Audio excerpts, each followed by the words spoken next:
Why don't you teach about that stuff? Maybe I should. You can start with me. I've been asking. But you were like, you don't need to know. Maybe you don't really think that. You don't really have to have a job.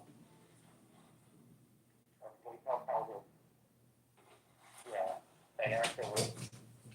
Is that what we want them to risk? No, we want them to risk their lives to these rich children. Yeah. Now, that and financial, like, come on.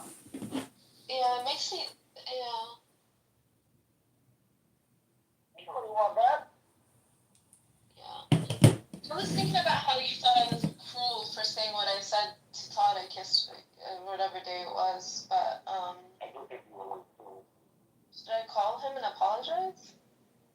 Okay, well, It was out of control, went down you to didn't ask me what you were fooling me. You know what I'm talking Well, the thing is, I don't think it was cruel. I think it was,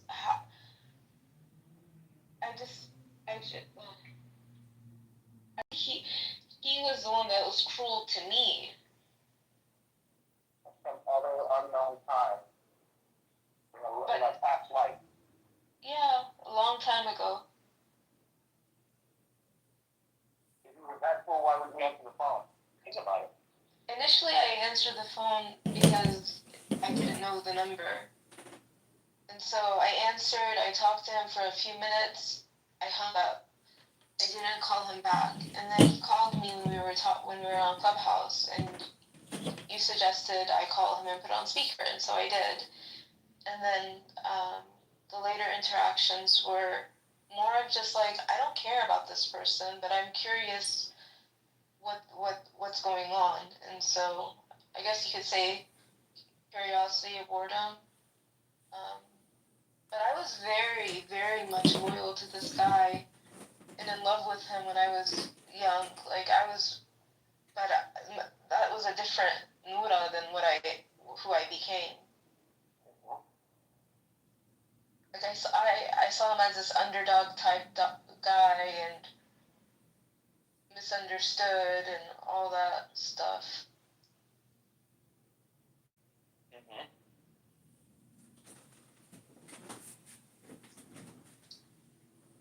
Okay. I mean, that was when I was 19. And then I moved on from him. I got engaged to Tamir, who's a very good Egyptian that lived in Michigan. And then I broke his heart and went back to Tadic. You see? And then when I was 3, and I was still a virgin, he took that from me on my period. And it was very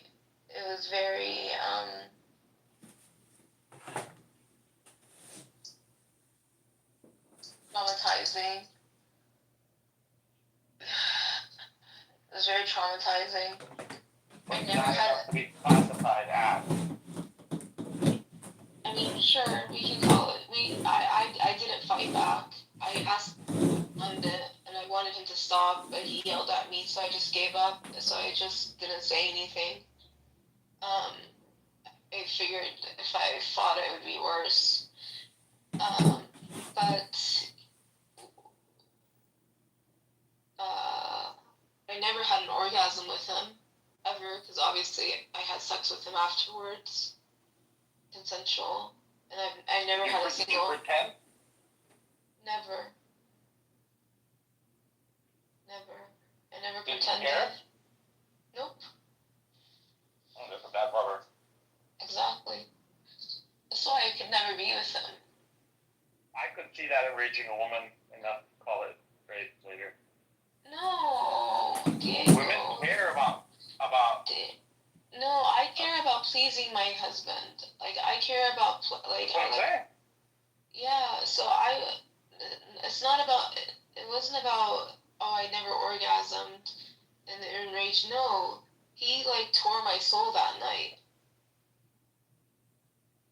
Like I don't want to say what exactly happened because it's Because it'll be a big turn off. King live stream. no, it's not about it being a turn off. It's about it being harmful.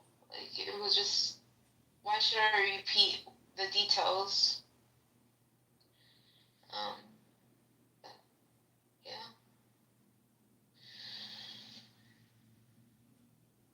I sold my diamond ring actually. I told him to come get it because we got engaged after. Like I was engaged to him when I was 24. It was a beautiful ring. And I told him to come get it, and he didn't. So I like held on to it maybe for a year or two, and then I sold it. I sold it for the exact price that he bought it. Did it make you feel bad? He was using my credit cards, so he had accrued like credit card debt for me, so I just paid off my credit cards with it. Nice. Yeah. Yeah, I reminded him, I was like, you used my credit cards and never paid me back. He's a loser. That's not cool. Not cool. Yeah. Yeah. Then again, you shouldn't have credit cards to begin with. I do it for cash back. Like I pay the statement balance and I get my cash back on it. Get it. You know what do you know like what I mean by cash back? Because I don't know if you use credit cards. Okay. No, I'm a cash man myself. I have cash on me because my brother had given me some cash and my uncle gave me cash. And my husband the last time I had seen him, he had given me cash, and so I like to have cash on me, but I don't like to spend it. Like kind of put it away. If that makes sense. Bowman versus Tin Man. How was your day? Because I think that the Tin Man has no souls. What's comedian's thought on that? He went into the military. He loves the government. The government supports him. Well, let me ask you this, because you had posted a picture before in uniform. You went to the military too? I can't answer that with comedian recording. Okay.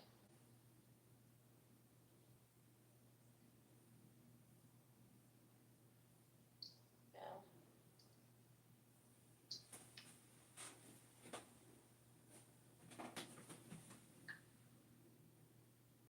It looks like my niece is gonna be a redhead. She's so cute. Oh. I'm thinking of her because of the toys around me. The boys? Yeah, they were just over.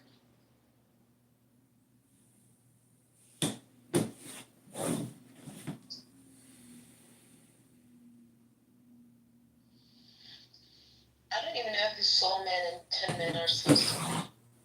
No. You're not going to get it. These are American references. I know. What am I, just an Israeli lost in America because Palestine doesn't exist? Imagine if they just absorbed all the people and it was all Israel and there was never any occupation and everybody lived happily ever after. Oh, sounds terrible. With Jews running it? Isn't it a dystopian nightmare? Yeah.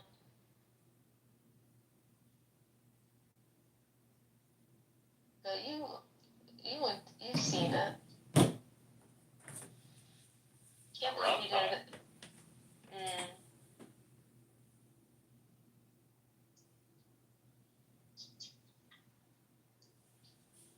Okay, car spin. Nice. I've been wanting to detail the car myself.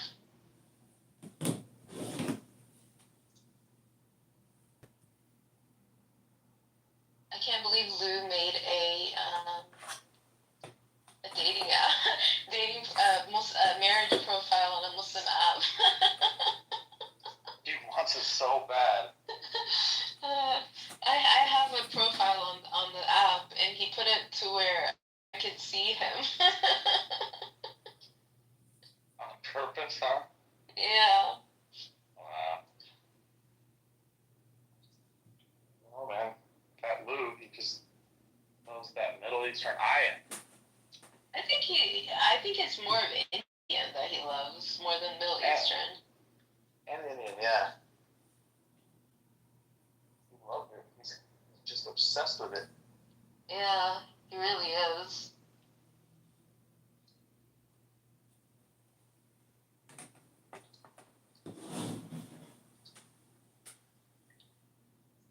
Randy is like, I like the white girls that don't ask, because when they don't ask, I give them. And the Arab girls are entitled.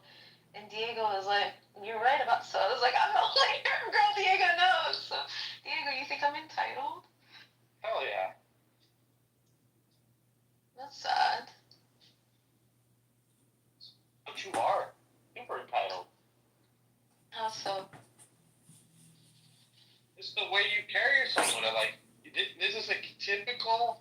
Who's fighting all these fights in these colleges, yelling at the guy, saying, "You're a murderer! You're a murderer! Let my people go! I can't believe you're not doing this." Like, you've seen it. Yeah. That's Luna. But I actually stayed away from And where are all the protests. men? Where are all these men? Beating the women. Yeah. But I agree with you. But I stayed away from protests for that reason. I didn't want to be around that stuff. I wanted to protect myself because I didn't want anything like what happened to me happen. But it happened. Because you guys are entitled. So when it comes down, when you're in the real world, after the daddy's at home, life comes at you fast. Mm. You know, and like Siddhartha, you don't know how to deal with it. Yeah.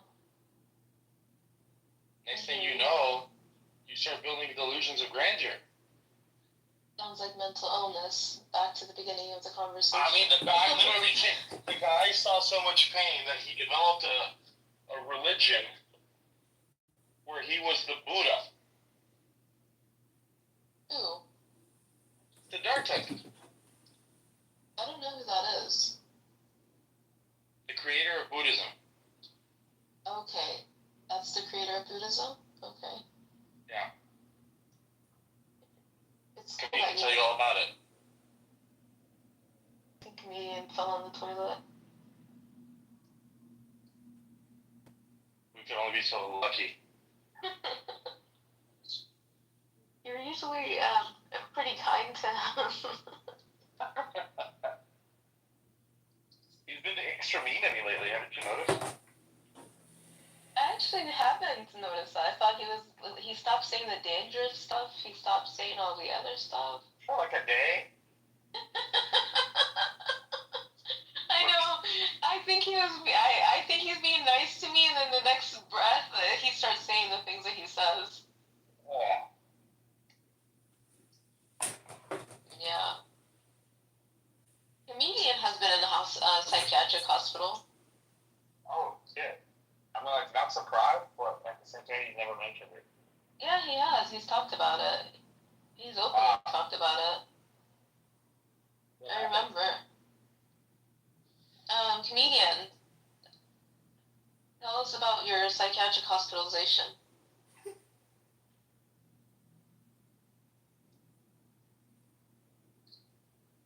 I think he probably left the camera running and went to the gym. And is like, it's just streaming for Abby. Oh, pick him up. We're going for a snack. Pick him. Here you go. Your fat ass, I wouldn't feed you anyway. I don't like the way your wig sit on your head. I'm fucking good. But I'm not arguing, fool. I just rode 2 miles on a break and lit my celebratory blunt. What? That would be counterproductive to fuss.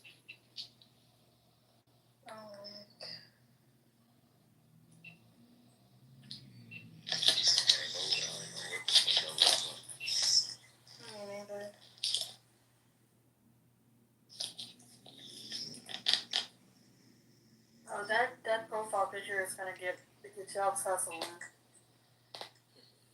Virtually. Mm-hmm. That's cool. That's That's cool.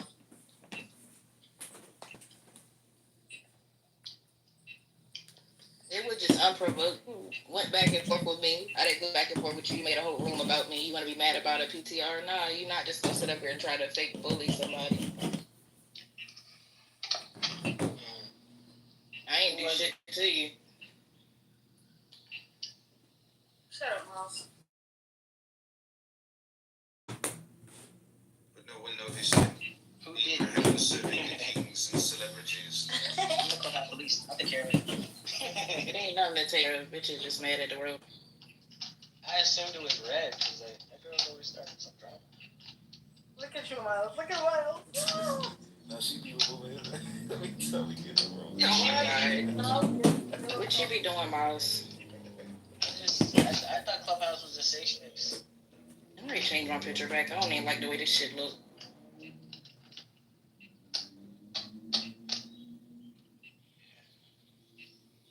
Hey, Diamond.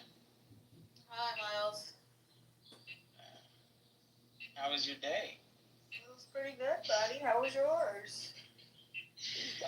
I got banded on Hinge. Six body. Banned you on Hinge. What were you doing? I have no idea. And then this appeal, they acted like you committed a homicide. They're like, you can put in an appeal. So I was like, how am I supposed to appeal something I don't even know? Then I checked back and it's like, your appeal was denied. Miles, what was the last thing you did before you got banned? I don't know. I be doing some small stuff. I can't even lie. I thought about it and I'm like, well, You know how I many just think. reports you What got? is your definition of wild, Miles? No, Miles. Do you know I how don't many take myself reports? that seriously, so Now a lot of listen these to me. women. Do you know how many reports you have to get put in for you to get banned off of a dating website? Oh God. Not Miles. necessarily. No, Miles, listen to me. There are literal trolls on. You looked it up on Reddit with other people that are just like you. You know how many reports you gotta get in order to get banned off of a dating website, brother? You gotta And fucking only care. trolls use Reddit. What are you talking about right And you know what? The bad thing is that they say if you get banned on Hinge, then there's some type of thing where you can't use Tinder. now? Look at you. You scared. I'm not scared. I didn't do nothing. Okay. No, Miles, you are actually the most ridiculous person I know. She weird as shit, bro. She said, oh my God, bro. What? She said, I boomed the room. She said, I boomed the room. I'm weird as shit. I said, like, bro. I boomed the room, though. I really don't give a fuck about this app, bro. Say Little Niggas Diamond need to boomed go- the room. Like, niggas need to go touch grass. Get outside, like. Why did I accidentally just go in there? Coexistence now. Say I boomed the room. Who boomed the room? Did, bitch. That synthetic ass install. Was an important person that thing, huh? Changing the world one room at a time, Dr. Amos. How you get reported, bro? What happened? You was being too straightforward. Provocative. Exactly. Straightforward. What did you You say? know, I don't know. I haven't looked. It didn't even tell me. So when I probably. Stop stuttering. Anyways. Yeah. What I'm saying. Listen. What I'm saying is, how can it say you're banned without a reason? It Jordan, says let you me tell you violated something. our Miles policy. be up there fucking the fuck out. Nah, You understand me? He can't even tell you what he did because he knew he was bugging the fuck out. Trust me, I seen it. Like when we was at the bookstore where he said to that girl at Starbucks, I was like, this nigga's crazy. Oh yeah, Miles, you're going to jail. This nigga's crazy, bro.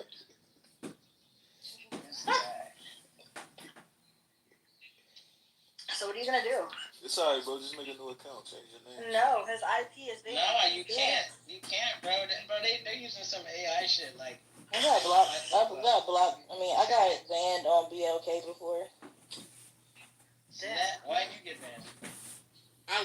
say it's because I told a white person on there that we can't have shit and that white people shouldn't be on an app called BLK because it's not called WHT. I want to say that's it because other than that, I wasn't really into anything, but I do recall that. So I don't know. That could have been it. Could have been hate No, speech. but I mine. mean, I think I'm not over here antagonizing or being weird to people. It was just one incident. Oh, Miles. Miles, I can only imagine what you did, honey. Why you saying it like you know me personally? It's not that. I'm just feeling your vibes. Yo. What could you imagine I've done? You literally exposed me for 2 minutes.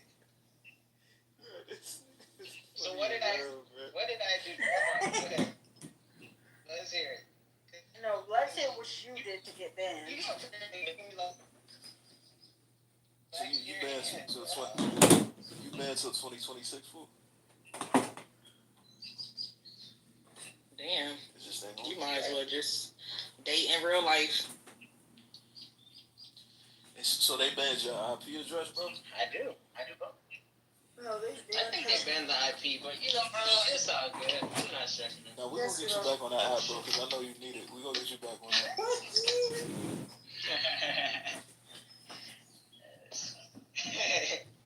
Nah, I ain't gonna. That was a low blow, Jay. That was. Nah, the app sucked though. I called some joints off of it. The app sucked. I ain't gonna lie. No. If I got banned, I don't know what I would do. Shut the hell up, weirdo.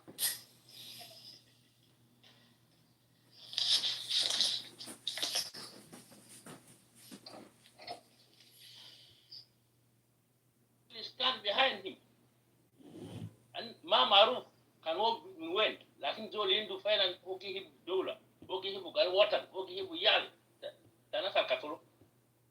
They are Zol and leader. Zol and Bikutu Bezos. After 2 years in the Namur Kida. After 2 years, Kida.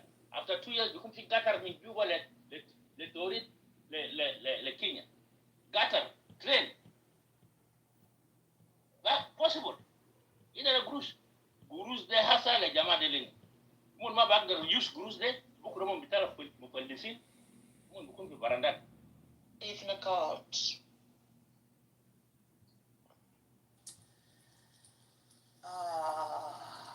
You see? When it comes to that, I am agnostic. I feel like The sharpest tool in the shed. That's right, nigga. I'm the sharpest tool, nigga. I'm the best tool, nigga. I'm the number 1 tool. Yeah, where my nigga at?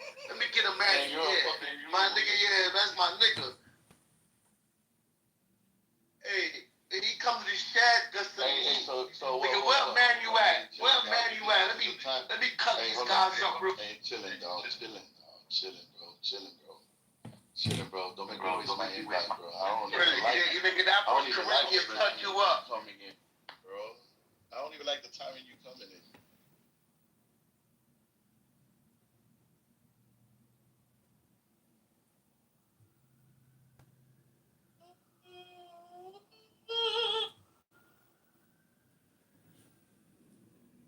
Yeah, thank you. He knows better. It's irrelevant. It's about how you feel. Okay, so who's next in the queue? That was Busty. That was That was the right new guy, right? that was you. And then Pop. So, most people, you've heard me speak in this room before. I think it's okay to be white. There's no issue with being white, and I have no problem with white people being able to claim whatever culture, whatever movements they like, want, X, Y, and Z. Nothing wrong with that. But I do, however, want to warn my white brothers and sisters, be very careful. Because right now, what it looks like is happening is there are powers that want to essentially create what I term, and many people are terming now, called the woke right. You know, we just defeated the woke left. We just defeated the woke left. But there are a lot of people who want to take old ideas that are centered around race, that are centered around statistics that have to do with white and black, or painting white and black narratives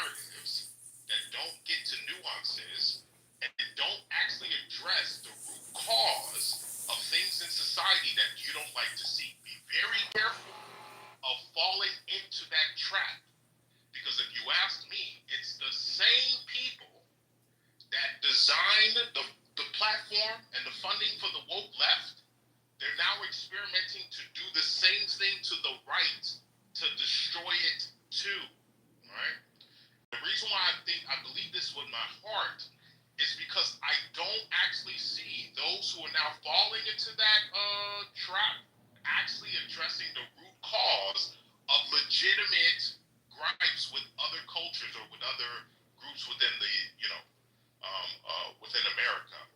And so that's what makes me, think that, there's a concerted effort to make this happen. So all I'm saying is be careful.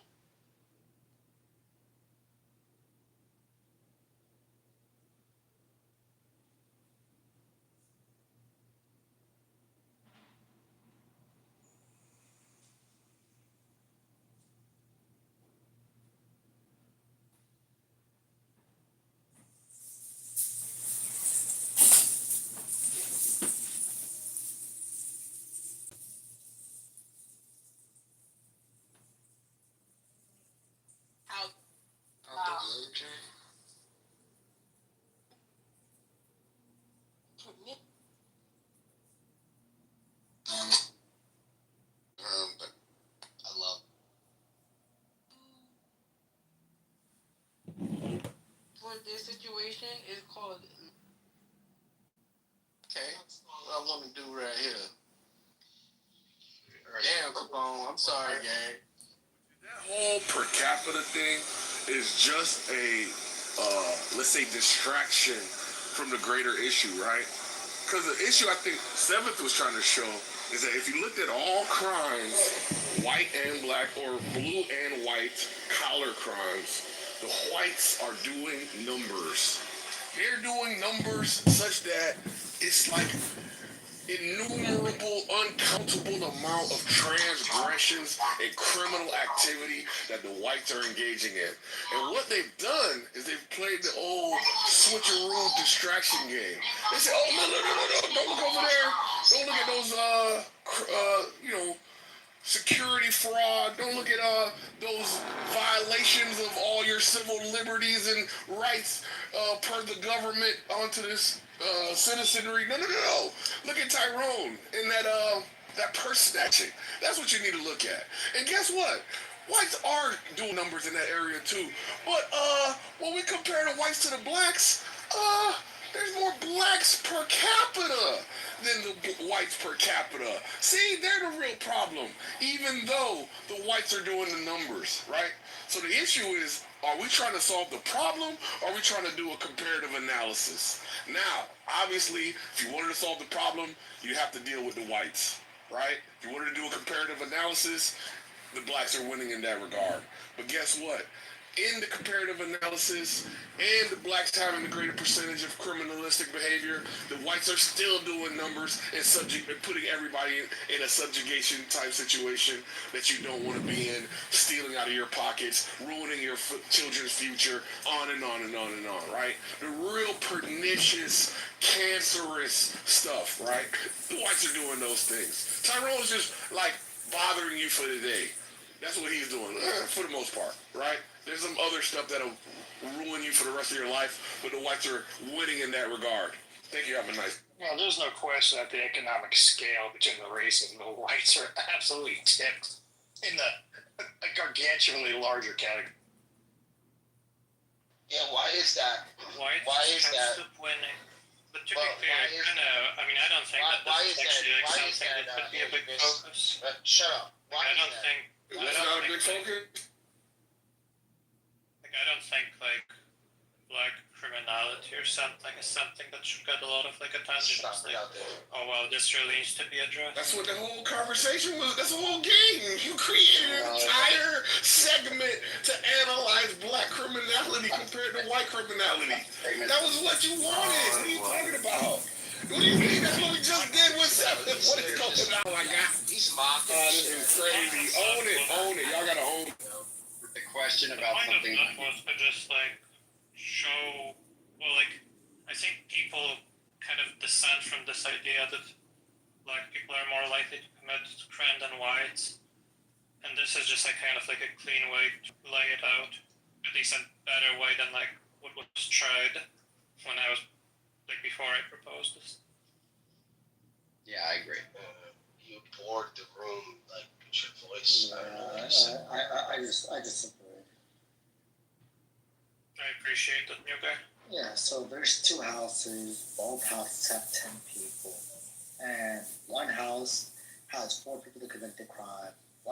house has 5 people that commit the crime, we can say the one that has 5 people that commit the crime is more dangerous. I'm gonna use that word. I'm gonna use that triggering word. More dangerous. There's no question about it. I don't know why we're arguing this, but then we're gonna say, you know what? The house that has 5 crimes committed, yeah, it's higher. It's higher. But then guess what? The one that has the higher number of crimes committed doesn't actually have 10 people. It has 20 people. Versus the house that has 10 people that has 4 people committed crime. This is why. This is why per capita is important. I know you guys hate the word per capita. I get it. It's a very triggering. It makes you feel like, no. This word was meant for just us. But no. Per capita has a purpose. So if I had a house of 20, a house of 10, and the house of 20 had 5 crimes, and the house of 10 had 4 crimes. Yes, it's true. The house of 20 has more crimes. But 6 out of 20 committed crimes versus 5 out of 10. Per capita does matter, and people in the insurance industry use these per capita numbers that you guys hate so much. There's a purpose for them. I think you had a good point. But I do think that where people go wrong is they take a blanket analysis, and so now it's like, okay, I think where you have to start looking is where do you deem there to be a threat to your own personal safety or well-being. And for example, if you are a white person and you look at black folks and you're like, okay, I need to know exactly what is the likelihood it is for me to be a victim of a violent crime. Well, you gotta look at who are the victims of black people committing violent crime. And as it is with most races, most recipients or most victims of violent crime are usually made a victim by someone in their own race. And so now you have to almost look at, well, okay, then out of all the violent crime that black people commit, what is the racial breakdown? And you'll find that a lot of it is really just based off of long-standing, not just proximity by itself, but proximity and association with shit like, perhaps family disputes, gang disputes, things that happen, crimes of passion, that are relative to their environment. So when you see, if you're in bumblefuck nowhere and you see like a random black person and you start saying, oh my god, look at this, says a per capita just walked into our store, and you just start fucking like having a meltdown. I mean, it is kind of like, that might be, maybe that woke right element that someone had brought, I think might have been King earlier. We just started becoming a motherfucking, like, full-blown, I don't know, you just started becoming a fucking panicky freak, who you all of a sudden you don't want to go outside and shit, so, yeah, that's all.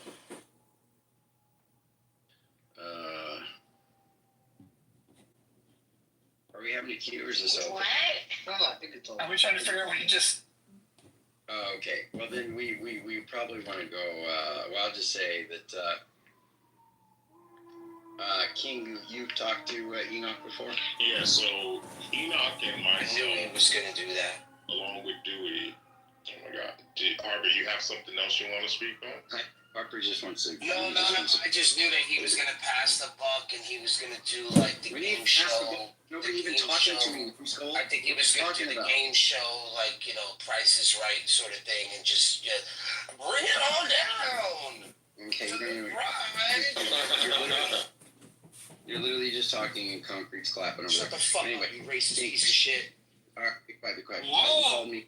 Well, you used the N-word like multiple times. We're gonna do a small room one day with just Angela and freaking what's your name now, Harper.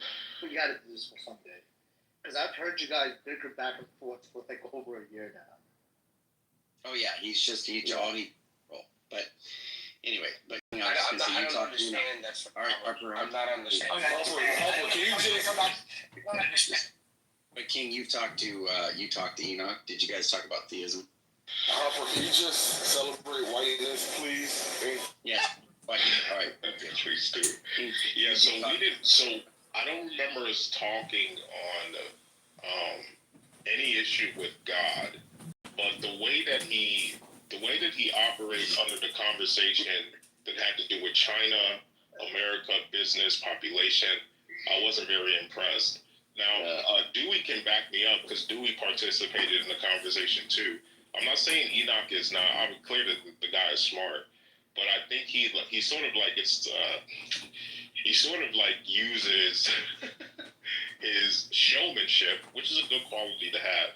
He uses that as a way to sort of, cover up the fact that he didn't know a lot of things. Like, for instance, the population collapse that's coming to China. There was a lot of things that he wasn't familiar with, but his showmanship got him places, so I'll give him that.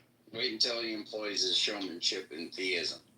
The argument, you won't know. And again, the guy's clearly smart, but again, I think, it's one of those things where it's like, hey, if you're going to have a conversation, then you're going to, do the whole confidence thing, then at least know what you're talking about. So. Well, he said. No!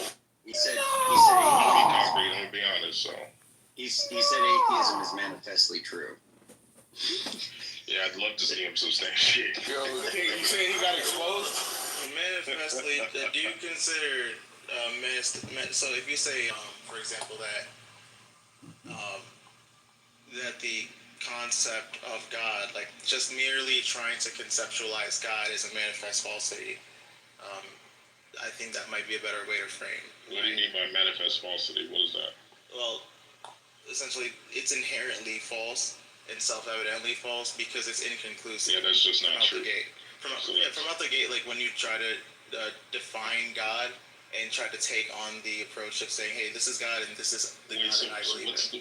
Let him finish, Solomon. You gotta hear him out. Let him finish. I mean, what did you say, manifest falsity? Yeah. Right, so manifest falsity and the way you define it would, that would, relate to something like there are no elephants in, serving in the White House or serving in Congress, right? That's manifest, the words you use could apply to something like that. But how it always have to be physical or because I can prove inherently that most people believe, or it is actually true, that there are no elephants serving in Congress. Has anyone ever proven that? That's no, as far as evidence. You said has there are no elephants in the White House. Has anyone ever proven that? You meant that physically, right? Like there are no elephants physically in the White House. How else would I mean that?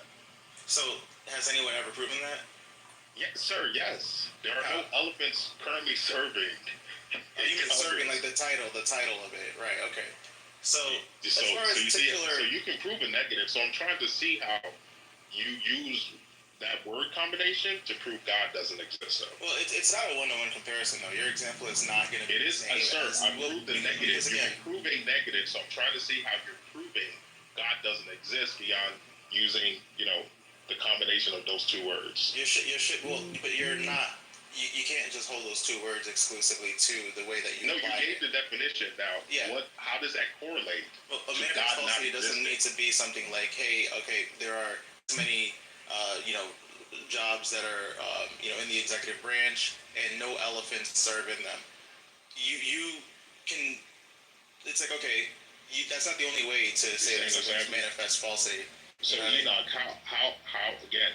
How have you proven? Just it's already checked right there. That's what I told you. Over who? How have you proven, Enoch, that God does? You see how I just proved elephants don't serve in Congress? That negative, I've just proved that. So in the same way, show me God doesn't exist. So let me tell you this, right? First of all, because I reject the premise that you're starting with as it is. And here's why. Because the premise that you're trying to start with and trying to get me to walk down is not the full breadth of what we're going on. The fact is, when it comes to the concept of God, God has manifest falsity. Yes. You said that. I didn't say that. I'm telling you to substantiate. And then you gave an example. Come on, King. Let him finish. Let him finish, King. Multiple people dying. There's like desperation. No. That sounds like desperation. Just let me. Yeah. So when you say that there's a manifest falsity, there's an honest assessment that comes from saying, hey, okay, this is literally something that is either unfalsifiable. This is something that you literally cannot. How do I put this? Not just unfalsifiable, right? But it's unfalsifiable, and it's also, for lack of a better word, it's also something that you can infinitely shift the goalposts of. So, for example, when it comes to God, you assign yourself authority, and this is my premise in general. You assign yourself a lot of authority when you start to define God and say you believe in it. When you say I believe in God and what God is a singular entity who is the creator of the universe and is the intentional governor of all things within the universe. Just by saying that, you make multiple assumptions that go without completely any substance. You are already saying, okay, this entity is a singular entity. This entity is willfully governing the universe. This entity does not have any help. You're not a polytheist. You're making a lot of assumptions based off of the definition itself. The definition is already relying on the inherent belief. It's almost like you're asserting God by defining it. And that in and of itself is a major flaw. Like, it's a structural flaw in the rationale to say, hey, God is real. Asserting God by defining him is a flaw? Your assertion of... So by No, making he's that saying you're definition... asserting superiority. Asserting God by defining him No, is a stop. flaw. He's saying that you're asserting superiority when you say that I believe in Get out of God. it, Vic. Get out of it. Let him talk the one-on-one. No one needs. Let him explain what he's trying to say. Not you. Yeah, explain that to me. Asserting God by defining him is a flaw?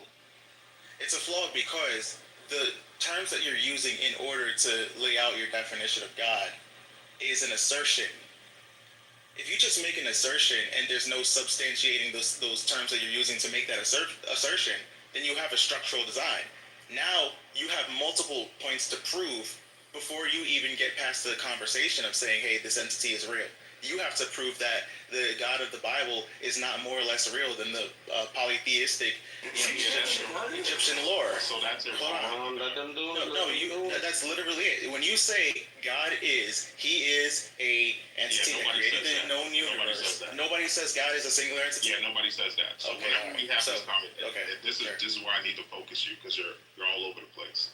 So if someone gives you a definition that corresponds with reality, what about that type of definition? Not a straw man like you just tried to do, but an actual textbook definition that theists have used for thousands of years to make these arguments. What about that definition? Give an example. No. Don't try to shift the burden, because what I'm still trying to see from you made the statement that manifests falsity, that God doesn't exist by that. So I'm still waiting for that.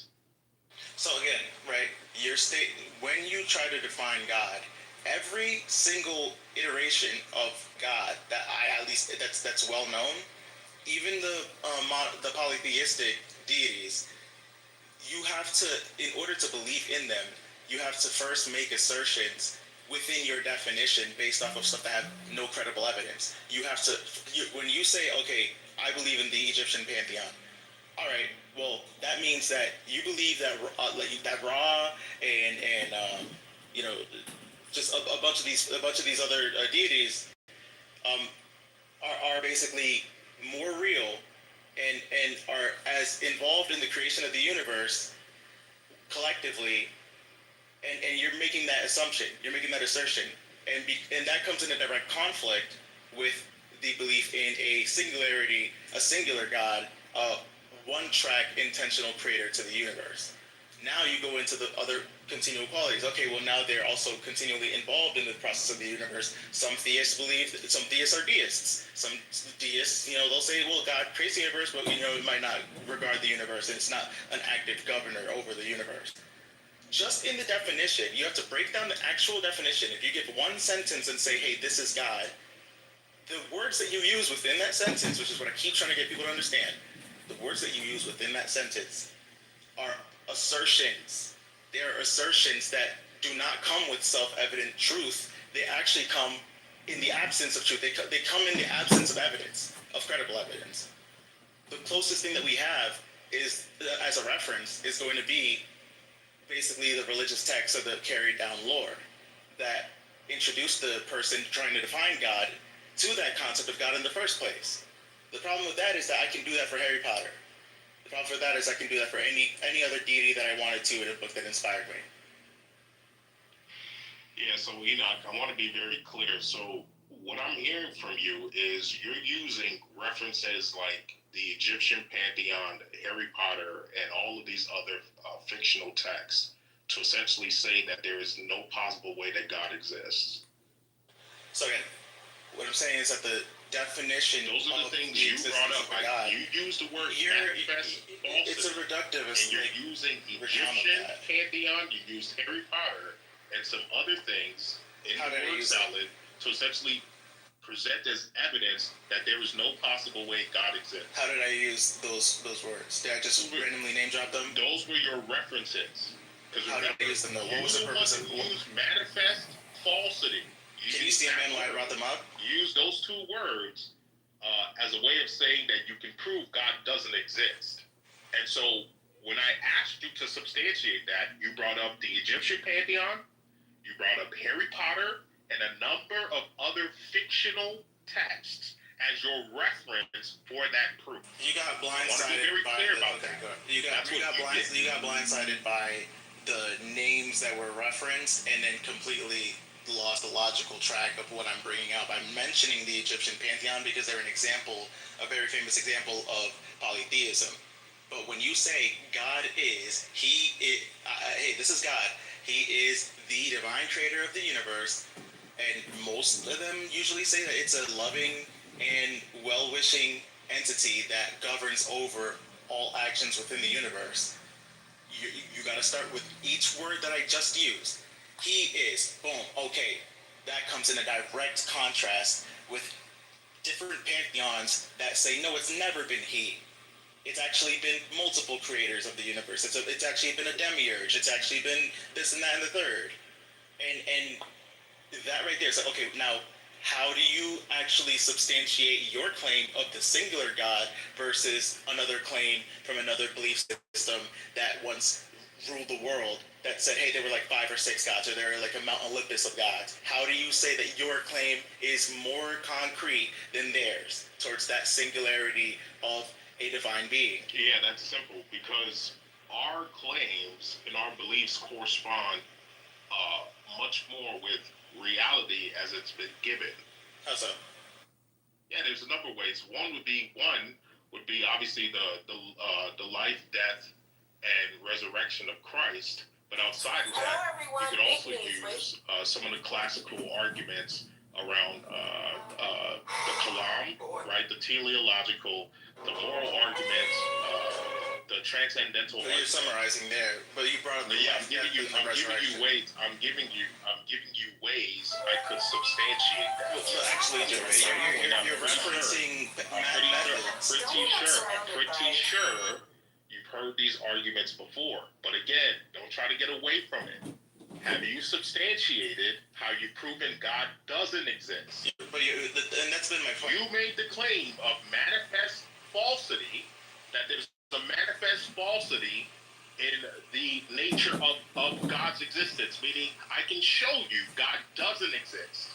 But there's an absence of credible evidence when you bring up those examples. You didn't actually use any of them as credible evidence. This is on your claim. This is not mine. You're trying to shift the burden. I'm trying to see how you're showing that God doesn't exist. The burden of a concept of something is within the definition of that concept as it pertains to observable reality. You're the one who claimed that observable reality dictates that there would be a monotheistic deity that runs. I never said any of that. I never said any of that, sir. I never said any of that. So why did you what did you say for life, death, and rebirth of Christianity of Jesus Christ?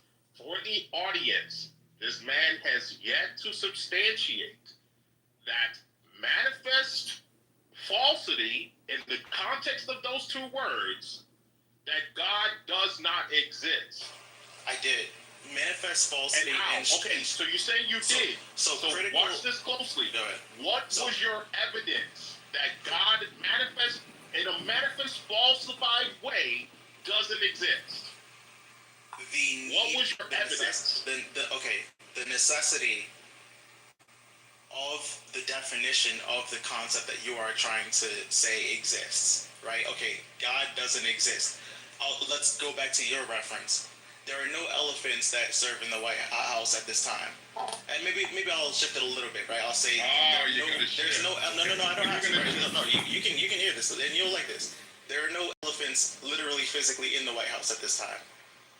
there's no elephants. Now, that's probably true, right? But can you prove it? No, so and then someone can go through the entire White House.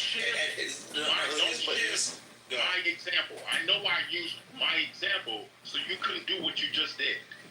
So there's a problem, right? So stop playing games, sir. There's a reason why I said there are no elephants serving in the U.S. Congress. I know why you said or that. serving in the White House. Because it was deceptive. We can prove that. We can absolutely prove that. Because who serves in the White House? Prove that. So what I need right, okay. is absolutely prove that God doesn't exist. You've played fully into my hand by using that reference, and you tried to be deceptive, and it ended up working against you. Because when you say elephants, there are no elephants that are serving in a position at the White House. You are taking tangible, repeatable qualities such as the list of jobs that are in the White House, the list of roles that are laid out and defined at the beginning of a presidency, and the human beings that are going to fulfill that role. When it comes to the concept of God, you have the privilege, if you're going to maintain the concept of God, you have the privilege, and most God believers abuse the privilege of the gaps that they are provided. They're able to say, well, okay, well, we can't see God, and he's not here, but he's within every atom within us, and you can't see those either. You're able to shift perpetually and provide no repeatable, measurable basis to the claim of its physical existence. So your example, and you trying to bring up elephants serving in the White House. I mean, maybe it's because you're like half listening, but again, you brought up an example of jobs that are in the White House, like the executive branch. No, I didn't, sir. Positions that are in the very clear. There are no elephants. You see how I made a positive claim for a negative thing. There are no elephants serving in the United States Congress. That is a provable claim. It's provable. That is as provable as me saying there is no God. You have evidence that God does not exist. You have literally given me the same thing. That's like me saying there is no God. Whatever you use, manifest, falsify, like it's some fucking fancy term, right? Some fucking fancy hotep shit. So what is it? So show me, substantiate that shit. What is an elephant? You yet to substantiate it. What is an elephant? You brought up the Egyptian pantheon. You brought up Harry Potter. You brought up a couple of other fictional things. But I've yet to see how that substantiates that God doesn't. That's evidence that God doesn't exist. That's retarded. What is an elephant? I'm trying to be cool. But Andrew, that's okay. What is an elephant? What is an elephant? It's an animal, sir. Actually, down 25 points right now. You said. How do I know that an elephant is an animal? How do you know an elephant exists? How do I know an elephant? What do you mean, how do I know an elephant exists? What type of evidence would you need that an elephant exists? Do you need me to have a picture of an elephant? With respect to yours, but also the listeners' intelligence, right? We can say that elephants is bad, Enoch. This is really bad, bro. Andrew, what it sounds like, he's simply making a case that you can't discover truth because all you have is comparison between models. He's not really making a case for like the non. No, that's not true. I'm going by the example he gave. So he gave that example. There are no elephants sitting in a position in the White House. So I'm asking you, what is an elephant? Now we all have seen elephants. We've seen them. We know somebody who's probably been in the same vicinity as one. Elephants are real. They're real, tangible things. You can count the number of elephants in a given place at a given time. Okay. That is already like dramatically different from you saying from the statement that there is a God. I can say there is no God in the universe. I got you. I can say that there is no God in the.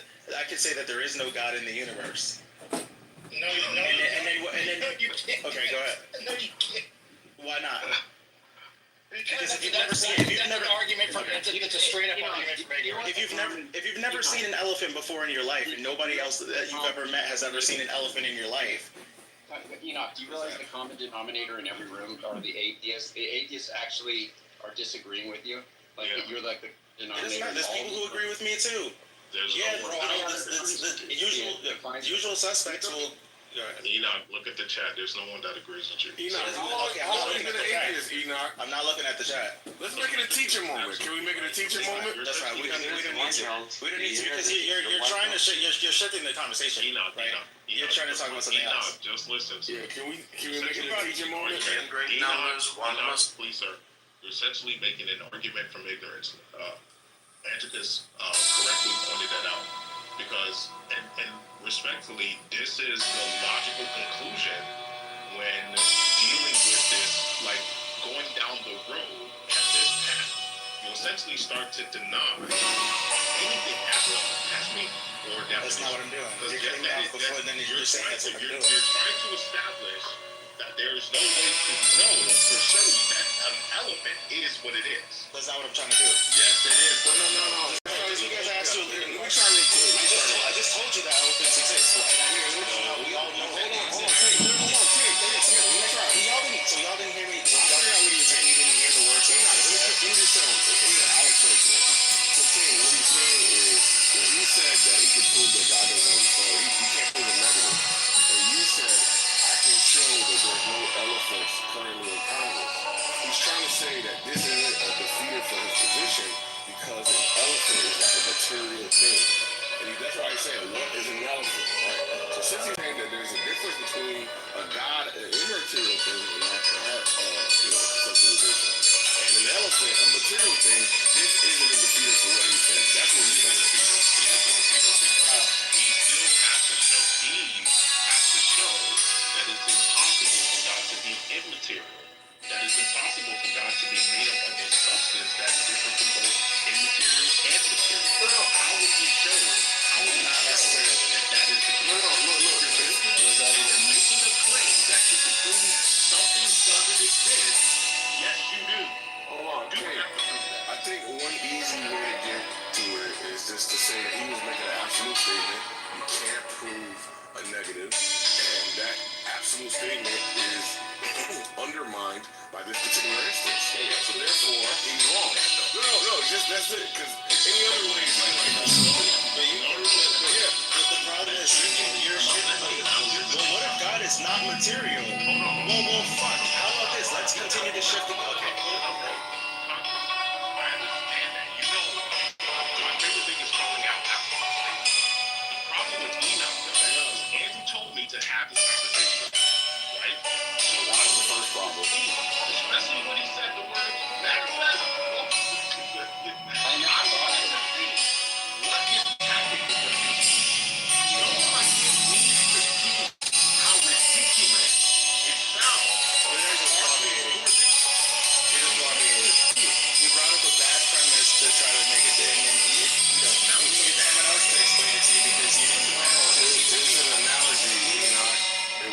Someone else analogy works. His analogy didn't work.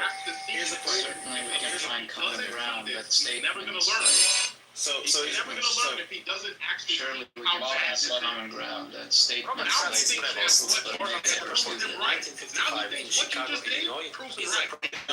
No, because I proved myself right, and he's just reiterating what I was saying.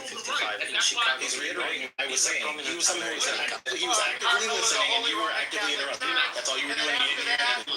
So you're playing this. What you said was ridiculous. You're still arguing like it's coherent. It's just words. Like you're just saying it's ridiculous. It's ridiculous. Okay, let's get back to the actual logic, right? The actual logic is this. Now here's the point. You're already saying, okay, well, God would be an immaterial entity. It would be immaterial. Okay. That is already a shift of the goalpost. Yogina, can you hold on a second? What did you want to say? At the very least, we can agree that we can definitely prove the negative, right? Not if you shift the goalpost enough and refuse to.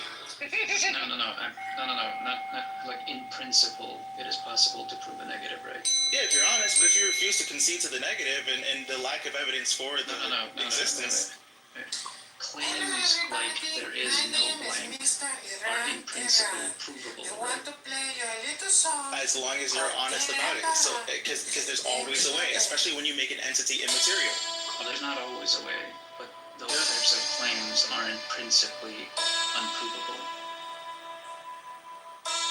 For example, okay, there's no elephants that are serving a job in the White House or in the executive branch. Well, what if there's a secret job position? What if it's like on the secret? What if it's on the secret menu? What if it's on the secret menu of jobs? What if it's like an elephant that's honorary assigned to the Secret Service? That's what's the line of thinking of God is. I'm using you and my real quick, and then want to go. And then he will go.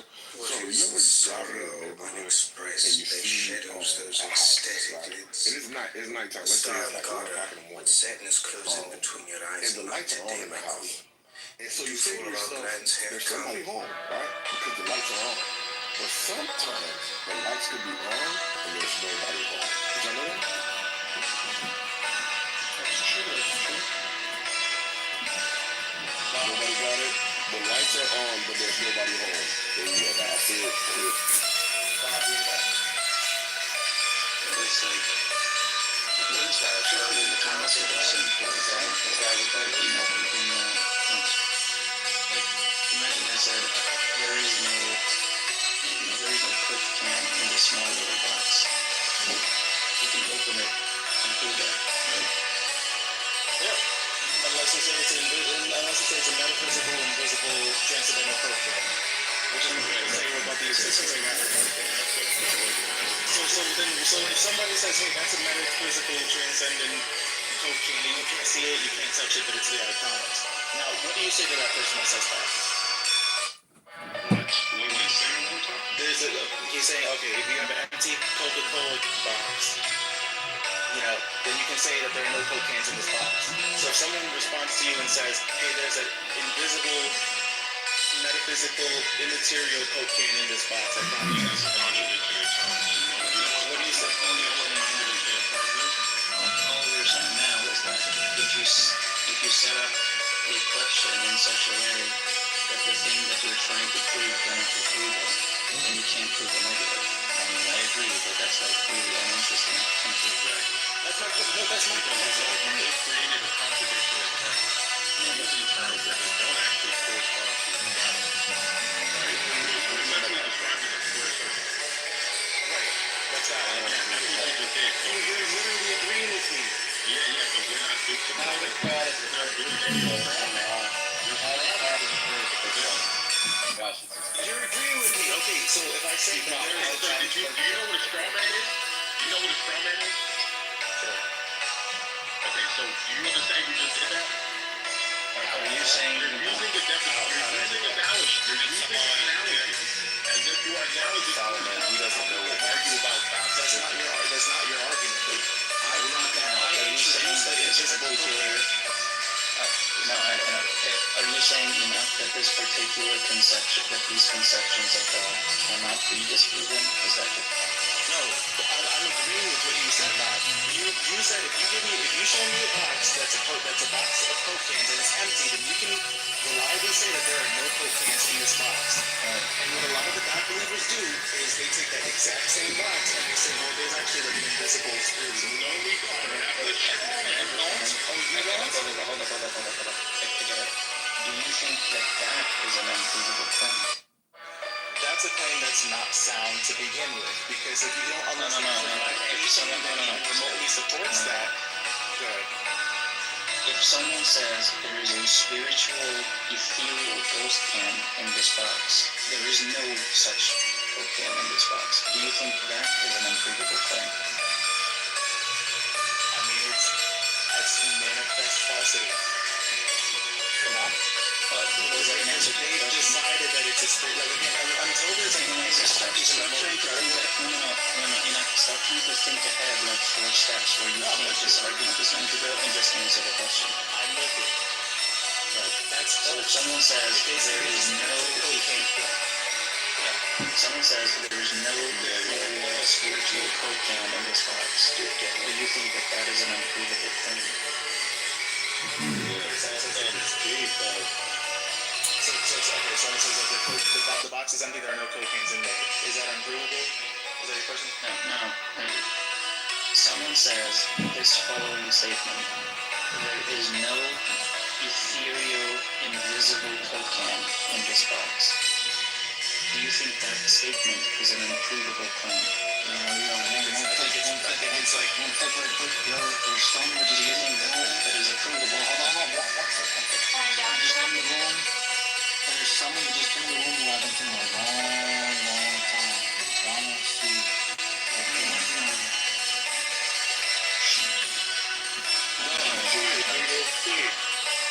Do you think that is an unprovable claim? Donald is that guy.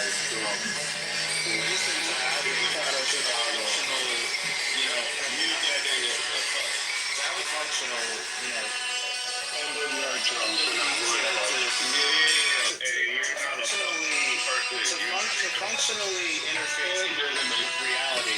To functionally interface with reality. You have to reject certain testimonies and certain, premises from the lack of standing that come with them. That's just exactly what that invisible cocaine is. It's a lack of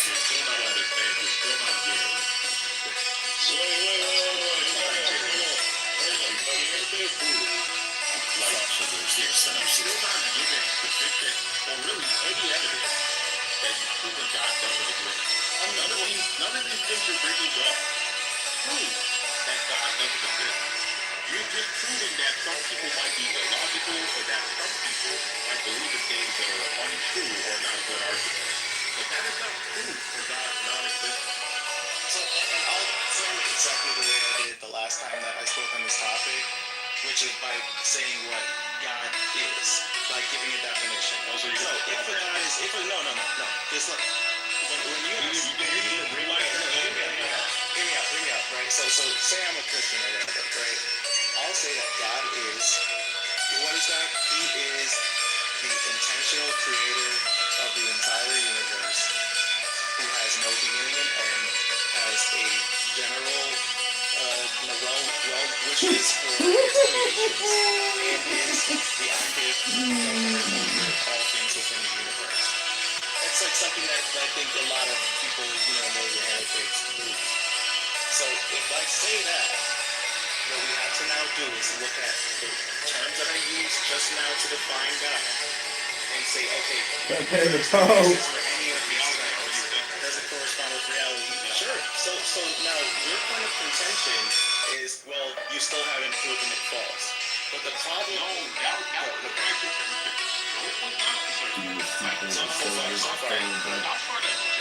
history to come with brothers and sisters.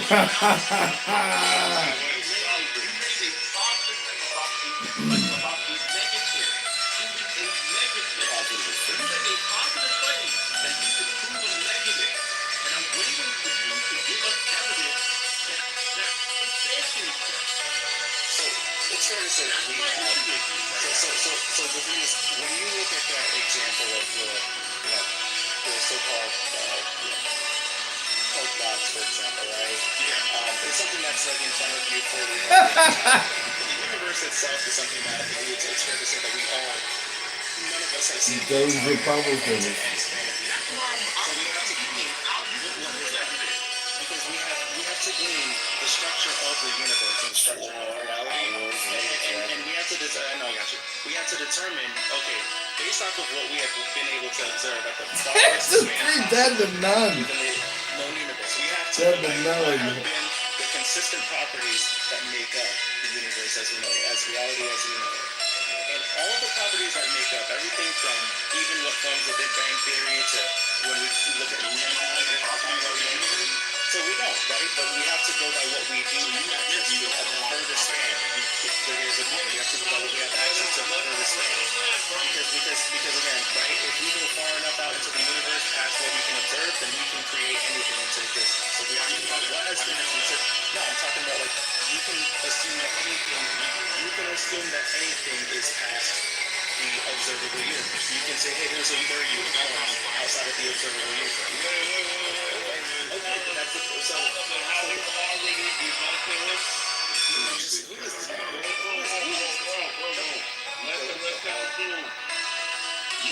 You know how we get out. says that Donald should be speaking, I don't want to let him tell me or I'm gonna fucking say it. Because you are a motherfucking drug addict. I mean, look, I'm not gonna drag this out, but I'm saying is this. In order to have a functional world, in order to even just have like advents for technology that we use every day, to like medicine, to everything that makes life fucking worth it as compared to in order to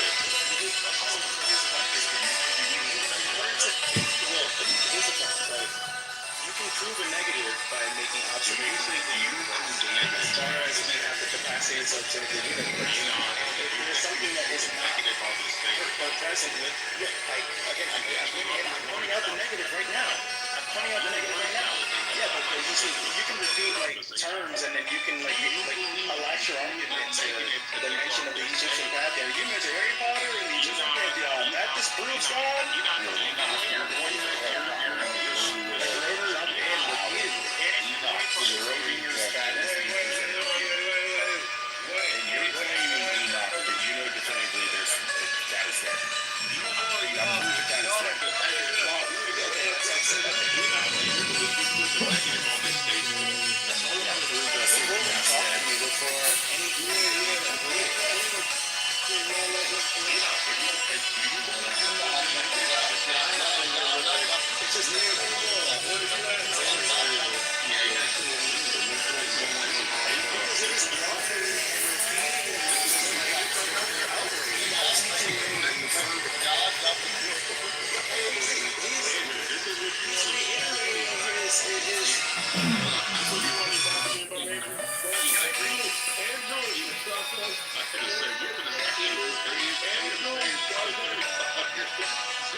Schrodinger's cat, and you're like, the cat is dead. Even strong man me now, that's a point. Even Enoch, you did not do good. I did amazing. Amazing, thank you. We'll reconvene.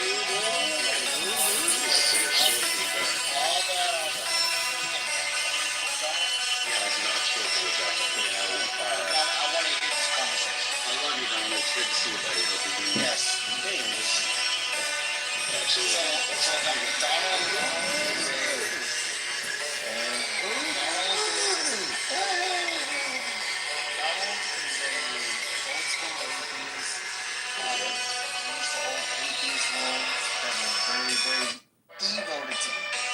Hey, like in a religious sense?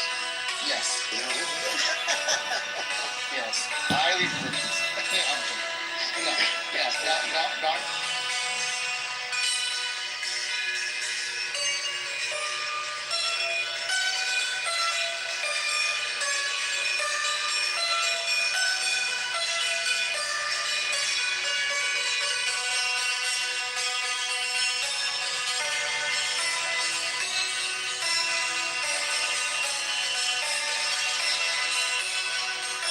Hey, Nick!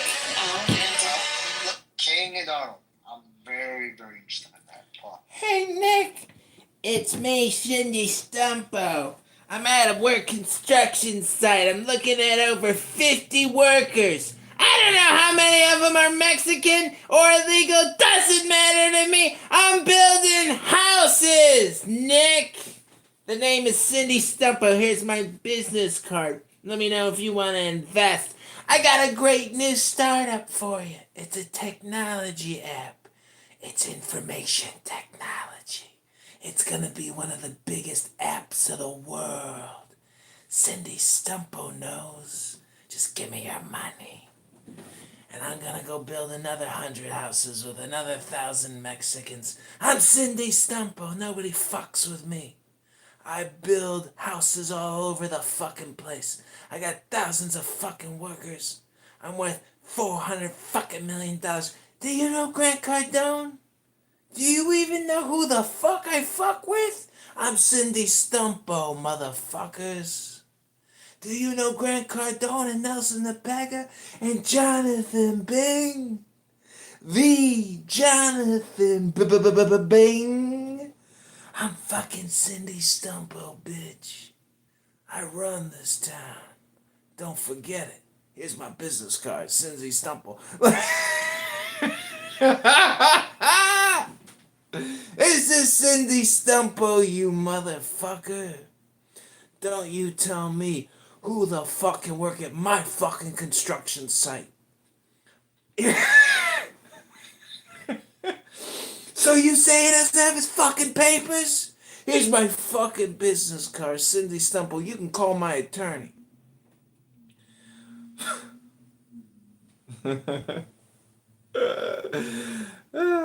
wouldn't do that if it wasn't for you, Nick, but that shit is funny, isn't it? It's really funny. So I'm live streaming this on a whole bunch of different platforms.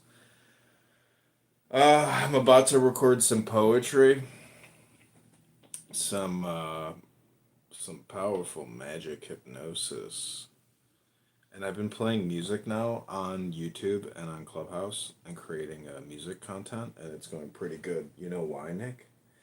Because I put on a Pepe mask with a Trump hat, and the videos are going viral.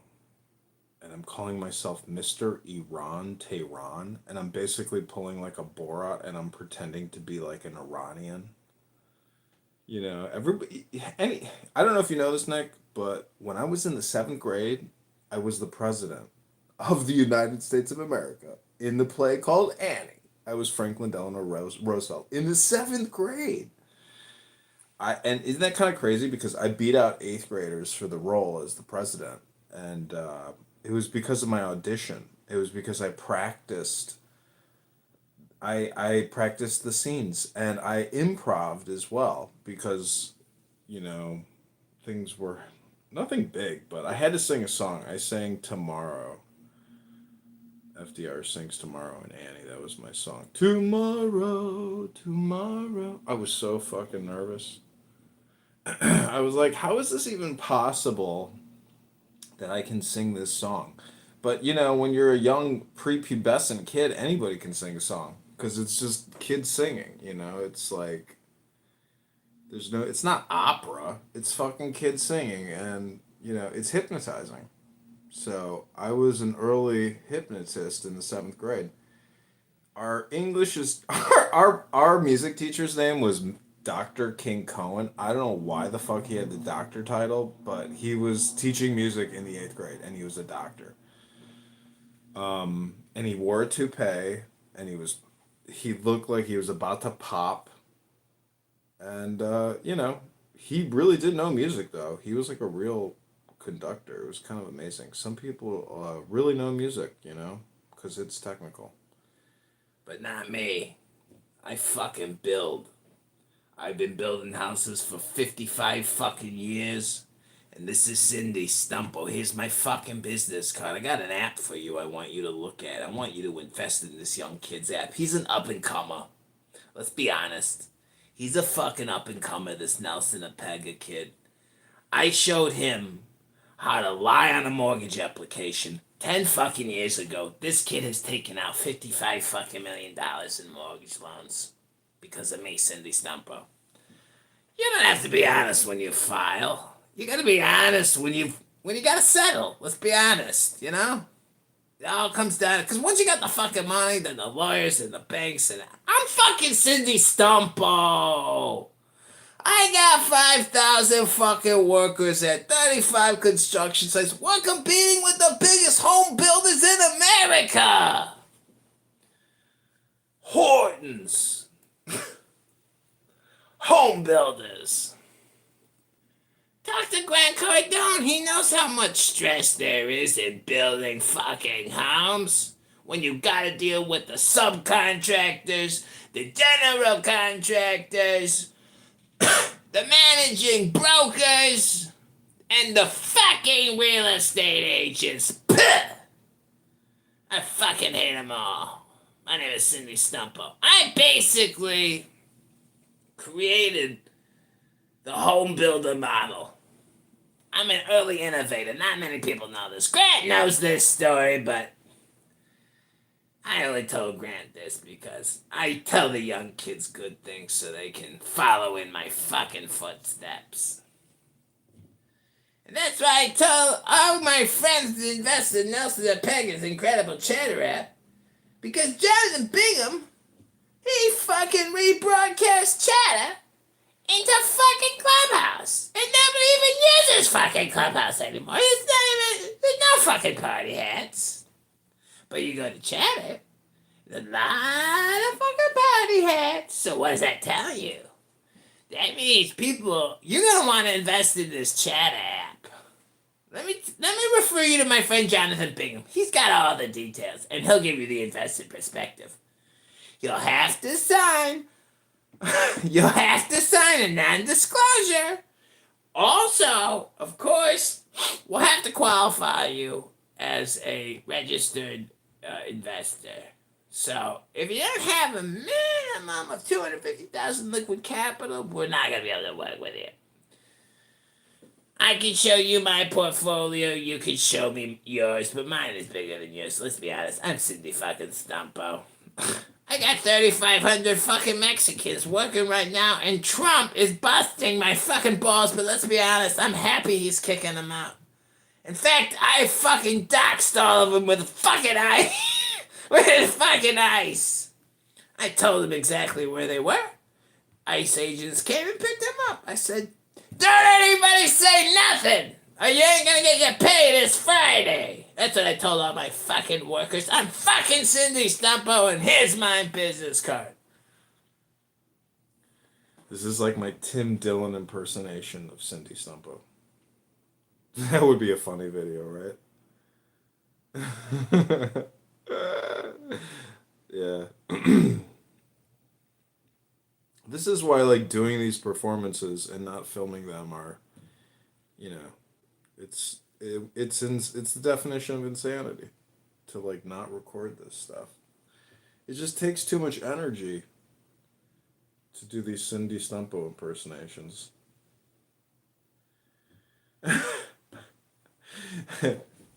It's probably I think it's one of my funny impersonations, the Cindy Stumpo impersonation. Stumpo, what a fucking name, Stump. Oh my gosh. I don't know. Americans are amazing. Because it is like a question of willpower in so many ways. Because a lot of it is performative. Because there's people who really do the work, and then there's people who just like do this management, supervision. So if you can fake it till you make it, I mean, the thing is, I just can't even imagine Grant Cardone worrying about a tenant, who caused some property destruction at one of his 800,000 apartment unit complexes. I mean, it's like, dude, at the end of the day, you're a fucking investor at some point. I mean, if you have a portfolio of 100,000 apartments, it's like, I mean, I don't know. I met somebody once in college. I was the president of the investment club, and he just came in. It was Nick. It was literally like our college alumni, Cindy Stumpo. He came in. He's like, this is the equation, you fucking idiots. This is the fucking equation, and I used this fucking equation my whole life to acquire over 80,000 apartment complexes in the southeastern United States, you little fucks. You see this fucking equation? This is the fucking equation. I don't buy shit if this equation doesn't have this fucking number, motherfucker, or less. And I was like, So that's your whole presentation to us? Interesting. I still can't, I don't even know what that equation was, but obviously it was like a cost benefits analysis equation. I mean, okay, now you get the ratio. It's like, there's so many other components. He was a cool guy though, I mean, all business. Yeah, I saw Tim Dillon here in Chicago at Rivers Casino. I took this really hot chick. I don't think she was impressed because after she gave me a kiss at the end of the night, I was like, my grandmother kisses better than you. But yeah, Tim Dillon was very funny. Very, very funny. I recorded it. I think I put it on Clubhouse when I was listening to it, but neither here nor there. He is one fat piece of shit. And I should go to the gym and not be a fat piece of shit. But, you know what's cool about Clown House now is if you get kicked from a room, it automatically bounces you to a new room. So that means it's like, I can walk away. I can walk away because of the preview function, and it'll just constantly play Clubhouse, which is exactly what I've always wanted. This is the world famous Prince, Palestinian terrorist piece of.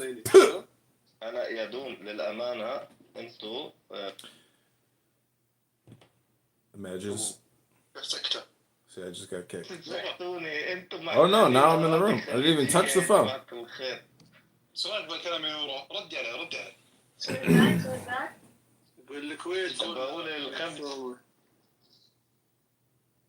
وراك ما نزلتوه شباب منزله بطل تبغانا نسب البحرين نسب الكويت بس ما راح نسب يا عم انت ليش Language on your mouth. Oh my God. And you use a syntax to that's wrong, a word that you don't create. You are communicating in a language.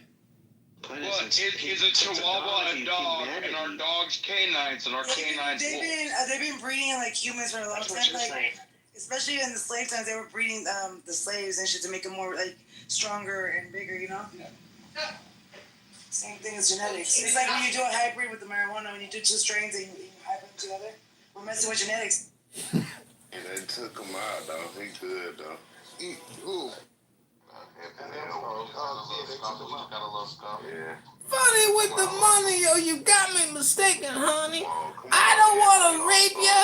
I just want the paper, the visa, capisha. I'm out like the papers. Who the head honcho? Slick like Rumacho, cool like Camacho. For like Senator and Mayor of Chicago, shit like that. I'm scared to look at my split. Literally, He's like, you're running for, what did he say? Something about the mayor of Chicago. Tweet about. All right, Nick, we in the spot. After the rally, we in the clip. We with Jonathan Bingham. Tweeted the conference of without Daphne, I would have got charged.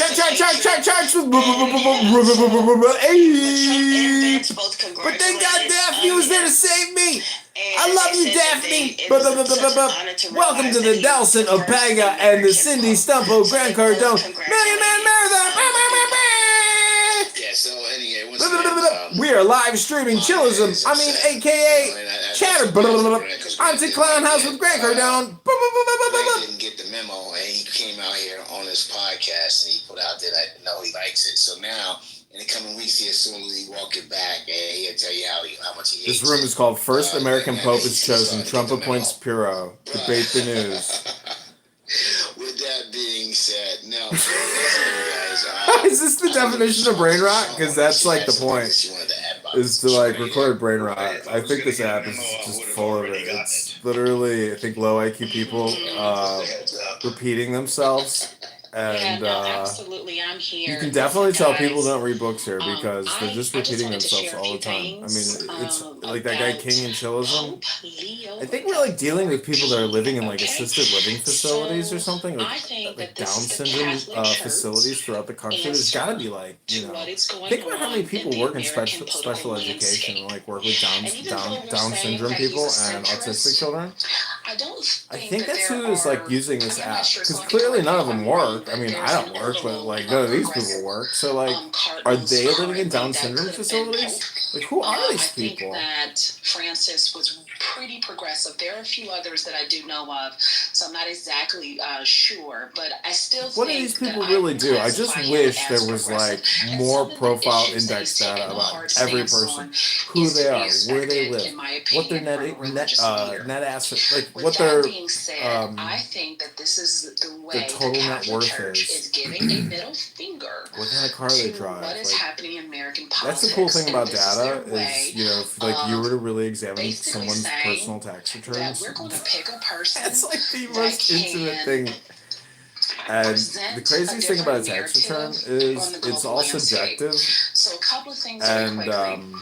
people just On run a risk when they file. Pope Leo I mean, 14. you know, So he especially if is you're doing that Section anti-Trump C. as I they mean, get. it's like Okay. you never see it in the Has news, but there's a lot of people that lie on their several tax returns things and when it take has huge come deductions to and like pay no Trump's taxes. stance on And supposedly they're immigration, raising the tax rate, I also saw like by on 5% climate or something. control, also on And it all just goes to racial a fucking issues. He warehouse condemned the in an violence in underground fucking cave, Charlottesville. in the caves. He had Just like opposed all the Trump's federal Muslim employee ban. jackets that sit He in that has been fucking very clear on non-digitized thing. supporting Anyways, racial justice, particularly after the he'll murder probably of let me George up watch. Floyd. I mean, he is. And I wish he's I had my also spoken bell. out against J.D. Vance I don't have my bell and the with me. mass deportation policies, and then Vance's attempts to use Catholic doctrine to justify them. So I think that this is not a good thing for MAGA. I think this. You can imagine it. It's not there. How far away is it? Is this coexistence ODD step B with El Normo and Harry Actually, Balsach? mils. I don't know if you guys are familiar with mils. They're even smaller than a millimeter. Yeah, it's 100th of a millimeter. Nick, if you didn't come in here, I probably would have been reading a book already. Engineering and metalwork, yeah. But the Cindy Stumpo thing is Unless, you know, just too advantage tempting. management is your choice. Oh, fantastic. That'll solve everything. But I would only do it for you because you're the only person who says, "Hey, Edmund, do the Cindy Stumpo impersonation." You're the only one. So it's like clearly my comedy's not taking off, right? If you're the only person asking to hear Cindy Stumpo, like I don't have an audience. Like Tim Dillon's got an audience. I got no audience. You know, that's an America, I believe. I thought it was Cindy Cobb. Maybe I don't know. Whatever. I don't think so. Yeah, I think you might I think we're in Berkeley territory. Right? You ever seen a Muslim fashion show?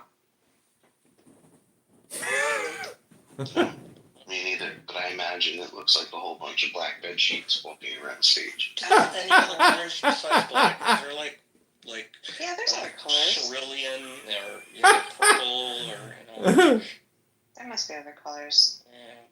just a splash of Like color. Versace hijab. Exactly. Like I had Gucci somebody hijab. going. I said Tom Ford was doing a burqa line in for fall 25.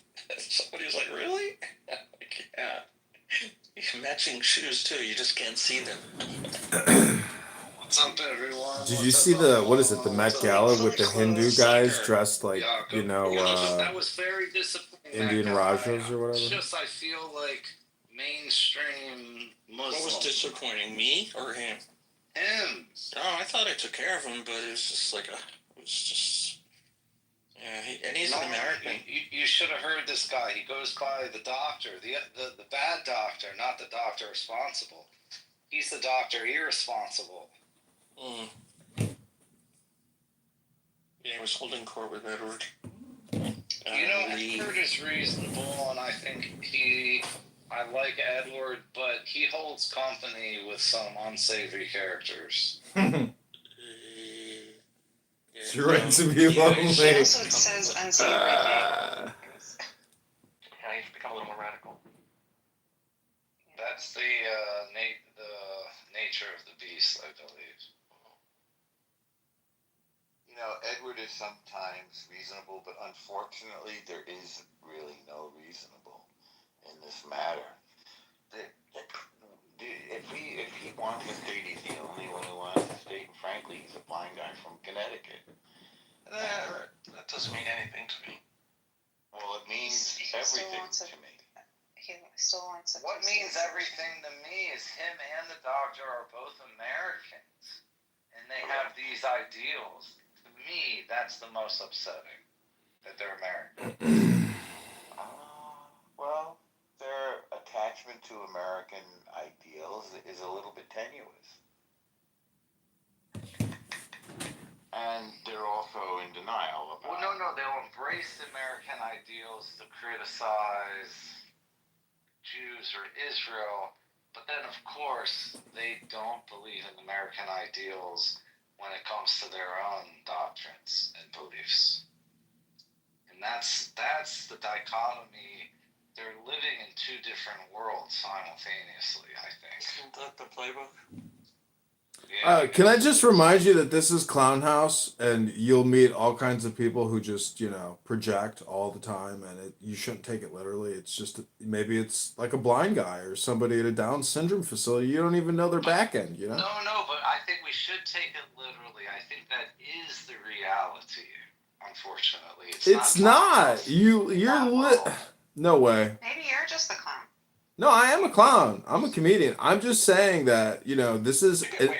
First of all, you have to understand that all these rooms are just entertainment rooms, and that when you listen to Edward, he's actually an entertainer. And every cynic, all of them, every single one of them, they're just entertainers, and they're just doing real politique. That's what it is. Maybe you're just projecting and you're the entertainer. No, but my projection's accurate. If you can debate my accurate projection, debate my accurate projection. Wait, what amount of income did you write from comedy this past year? Ribbono Shalom, I got the toy ray. You think I'm worried about my adjusted gross income? Well, to be a comedian, you have to be paid. He's got the Ein Sof.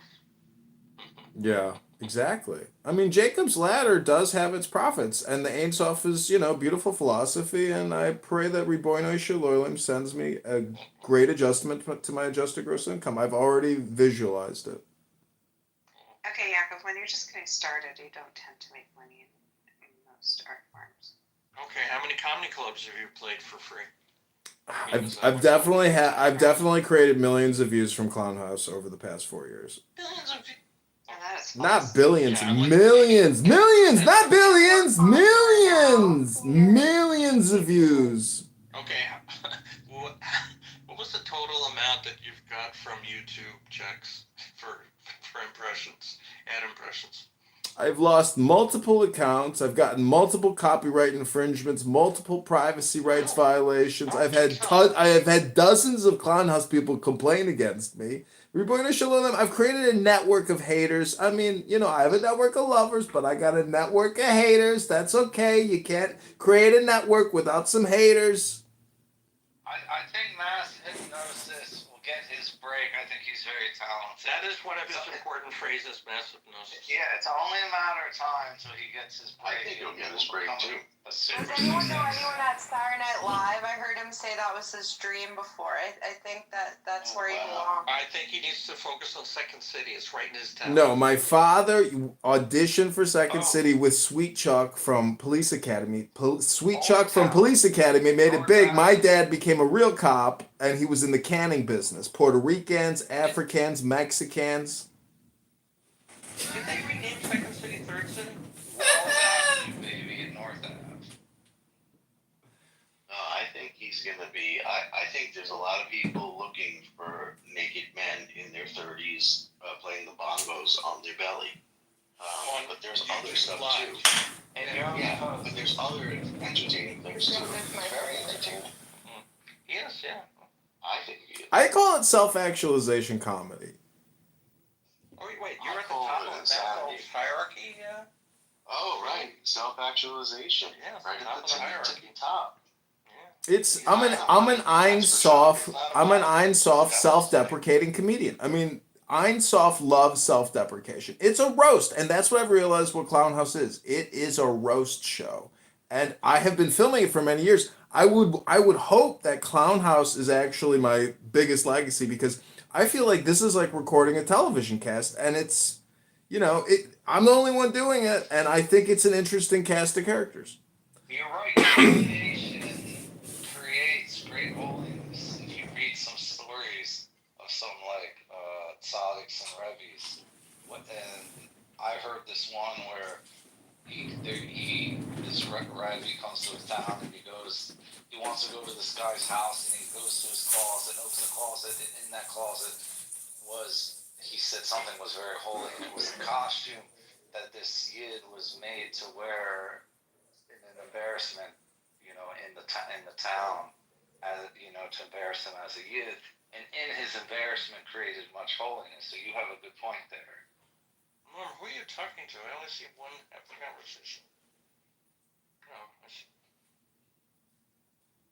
Doge, I got a question. I do apologize for not being content for you for a little while now. But have any of those things actually gotten any interest? Any of the maybe season 1, 2, and 3 of Clubhouse, or no? It's new stuff.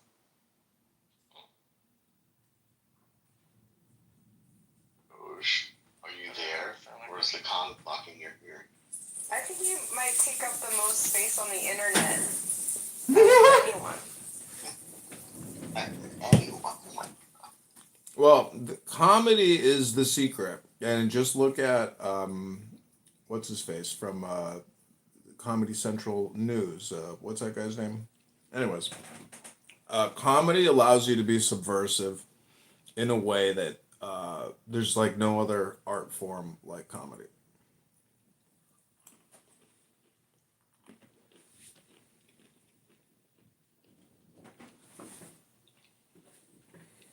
But subversive in a good way, not a bad way.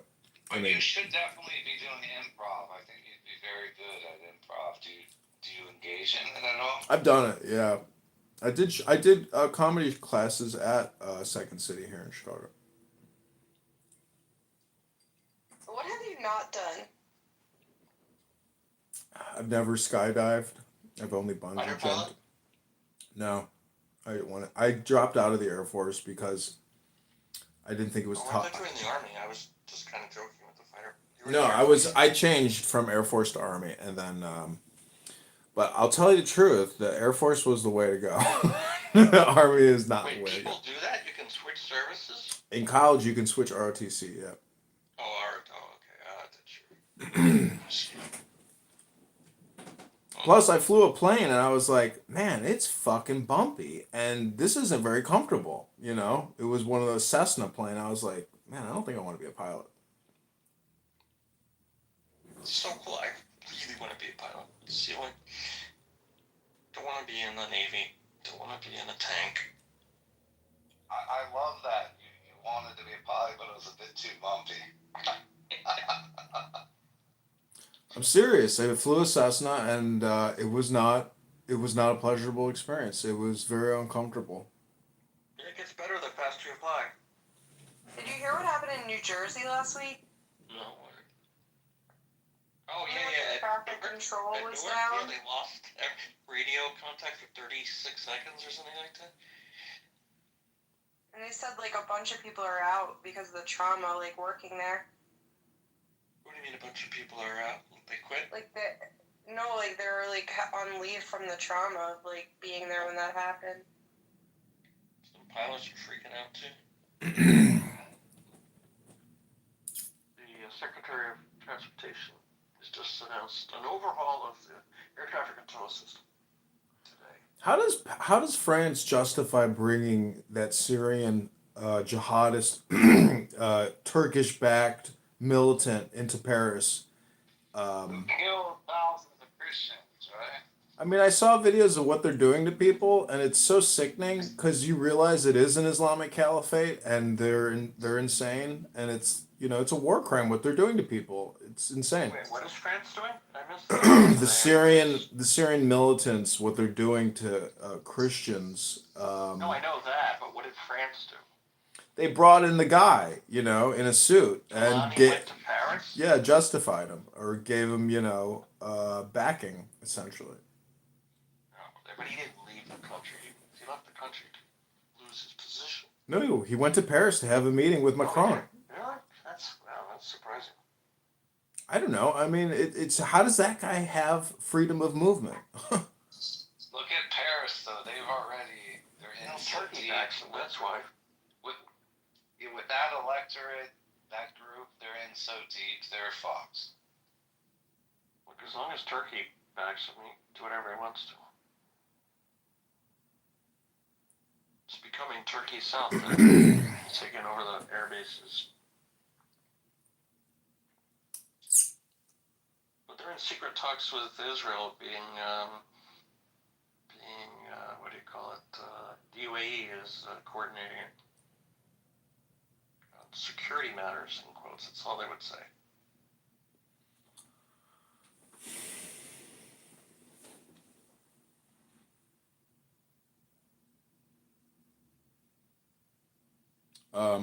I don't know.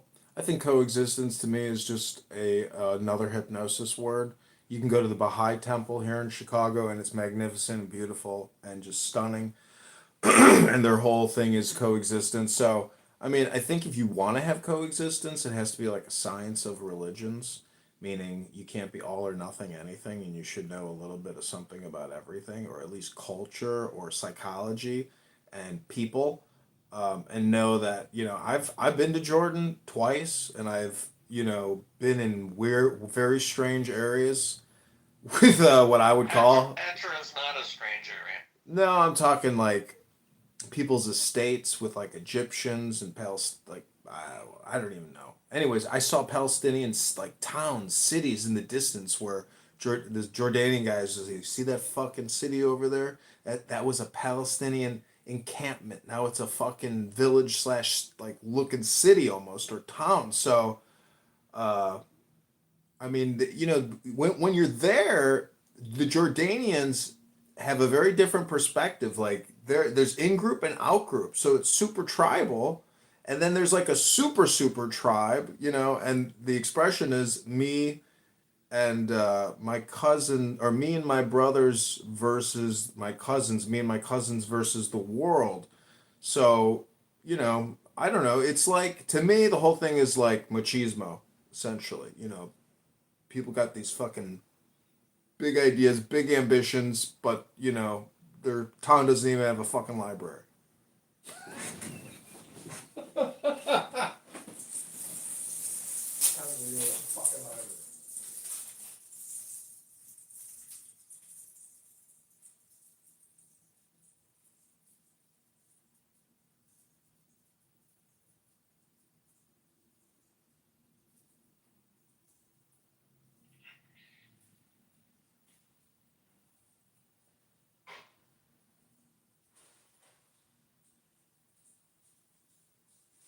El Normo, you there?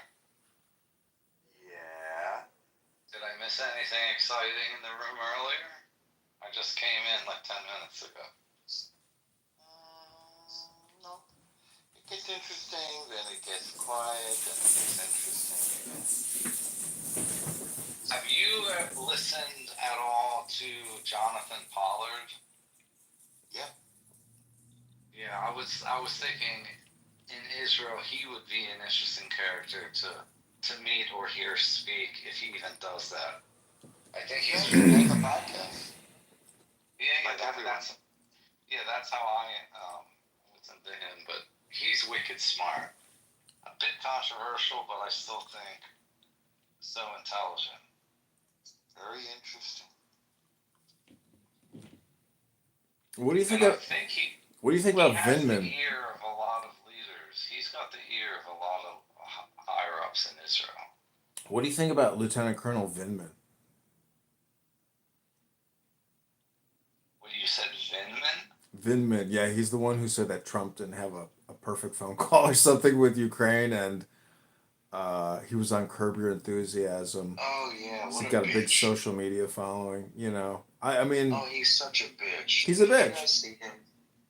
Total bitch. But I knew it the second I talked to him. I saw him with those stupid glasses, his fat belly.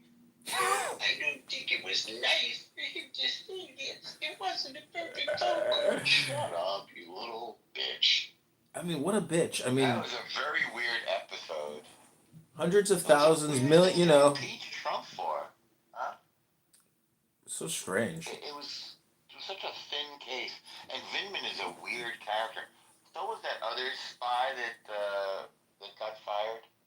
She had an Irish accent or something. Remember that? There was a woman too. Yeah. Everyone was And really his upset. big brother as well. He has like a twin brother. Yeah, and they're both little deep state nerds. I mean, that's the only way I could describe them. Very mad because Chumpy Bear wasn't being nice in the Foreign Service, and the diplomats didn't like the way he talked to other leaders. Shut up. That's what this whole thing. That's what the whole thing that this second term is really about. Like, the reason Trump is being so aggressive right now and crazy, part of the reason. Part of it is just that he's pissed off and he's crazy. But the other part of it is like the entire government set out to work against him during the first term and not implement his policies, foreign policy, and domestic. So now he's just like, okay, I'm just going to fucking fire everyone. Okay, we're just going to do it this way. He's not letting them get in the way. Right. And it's their own fault for angering. Like, I'm not saying just because it's Trump, but honestly, you work for the president.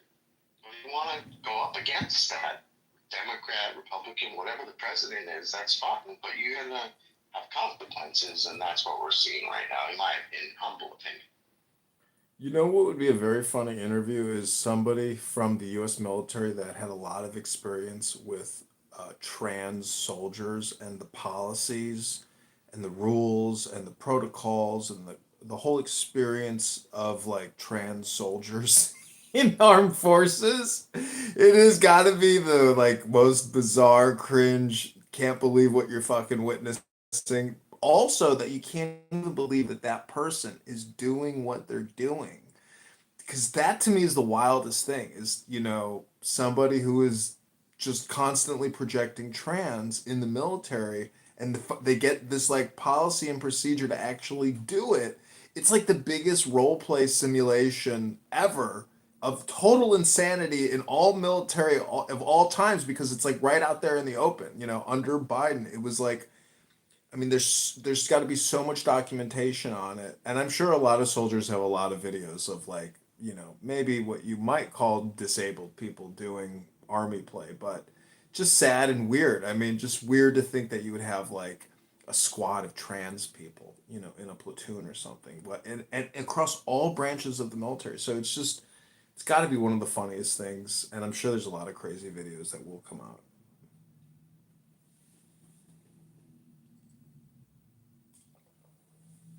Trump's just reverse that. Like to put trans sex changes back or to reverse all the problems.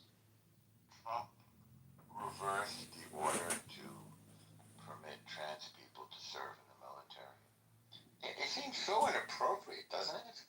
I mean, what could be more inappropriate than that? But see, I'm sure a lot of the people who were trans, they will no longer present as trans and they will still be in the military, but they will return to proper dress code and, you know, personal appearance. I mean, so they're no longer trans. But that's why I'm saying the documentation has to be crazy because it's, you know, they literally drafted document. All this stuff is like military order procedure documentation manuals.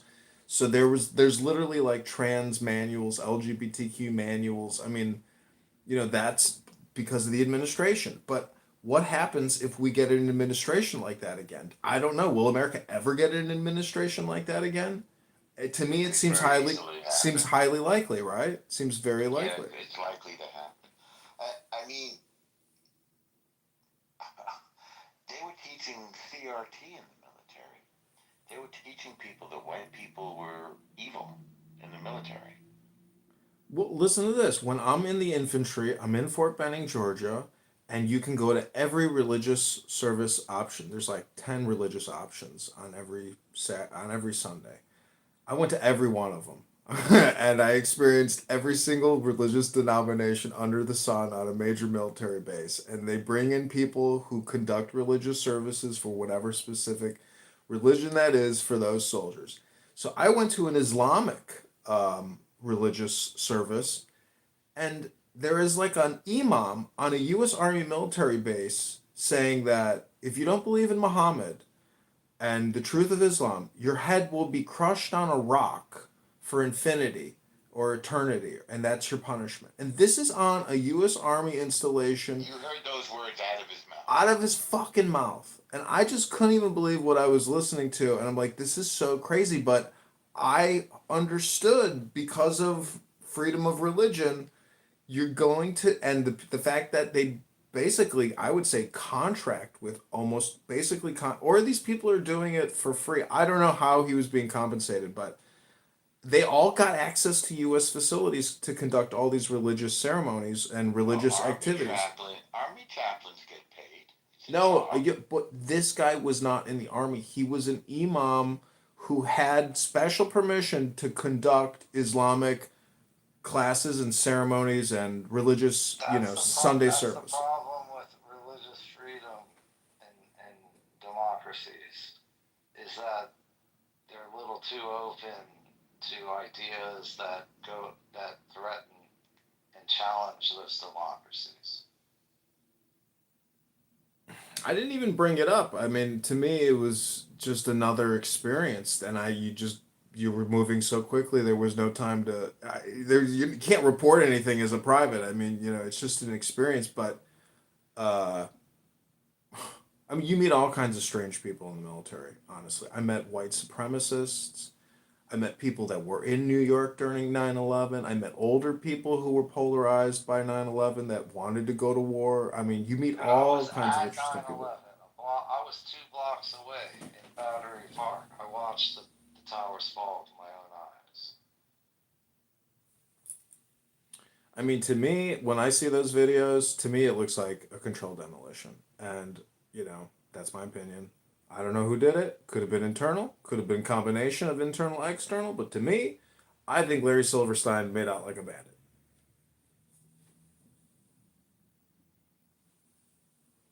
And I mean, maybe that's crazy talk. But I don't know why I have any reason to believe Larry Silverstein or have any good faith in him. Well, they said that wasn't the Pentagon being investigated for a lot of misappropriated funds? Well, yeah, the Pentagon video is, to me, the big giveaway that was most likely a rocket and not a plane.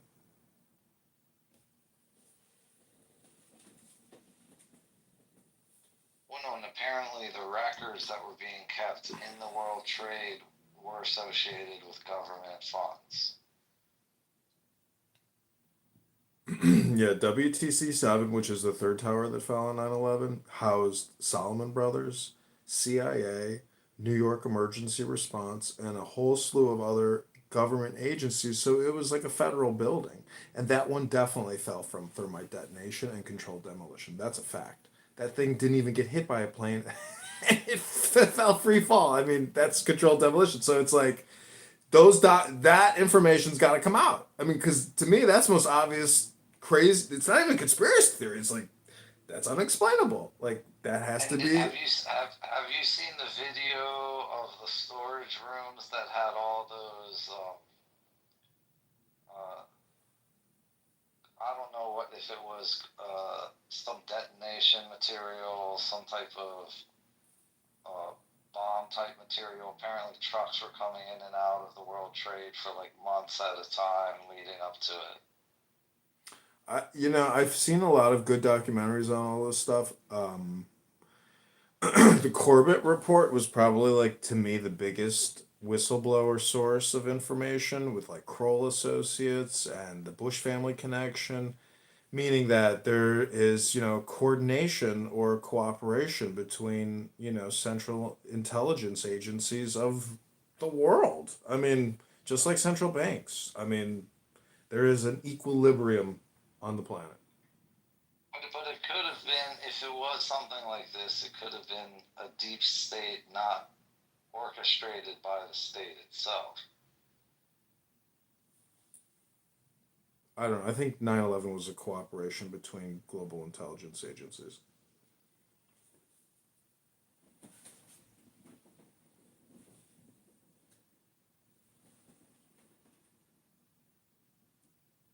Well, the scary thing in the world of intelligence is none of us really know what's going on. What's Palestine? What? What's Palestine?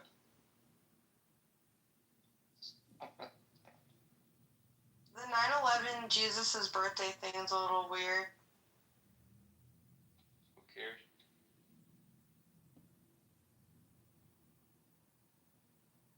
And a lot of people made a lot of money off of trades, like before. Yeah, there's a hedge fund that tracks all the congressional transactions, but that's still delayed data because everybody has to make these financial disclosures. Into the Holy Schnitzel. I don't think that's a real thing, sir. Have I ever been to the Holy what? Schnitzel. That is so bizarre that I was just looking at it on Uber Eats as you Are you said. serious? Yes. Yes. I was just about to order from Holy Schnitzel. Yes, I've eaten that. Can I tell you something? What the heck is going on? The schnitzel in Israel is so much better than the schnitzel here. You think? So much better. Everything in Israel's better. Yeah. Less steroids and chickens. Even the water, the air, everything. Everything is better. I found this little kosher hole in the wall next to the American embassy, and the taxi drivers were eating there and stuff. I love to go to holes in the wall. And you just If you're gonna get something from Holy Schnitzel, get the Bucker special. Oh, I saw that. I know. Trust me, it'll fill your stomach. Yeah, you won't even be able to finish it. It's worth it. You and your son could probably split the sandwich, and you have the fries, and you'll be good after. It's very good. We do that. I send him kosher. Yeah, Bucker. Yeah, so then get the Bucker special. It's perfect for them. And he goes, Dad, I said the bracha. I didn't even ask him. That's good. I know. It's all about leading by example. Absolutely. Nagging is useless. But leading by example, they only that's want my to. way. That's true. That's true. It's true. I definitely think it could make a good impact on a child. When he's young, seeing his father rapping tefillin with his talis. Oh, yeah. I think it makes a big impact on a child. He's into it. What about this 9/11 stuff? Just because Tower 7 almost definitely is the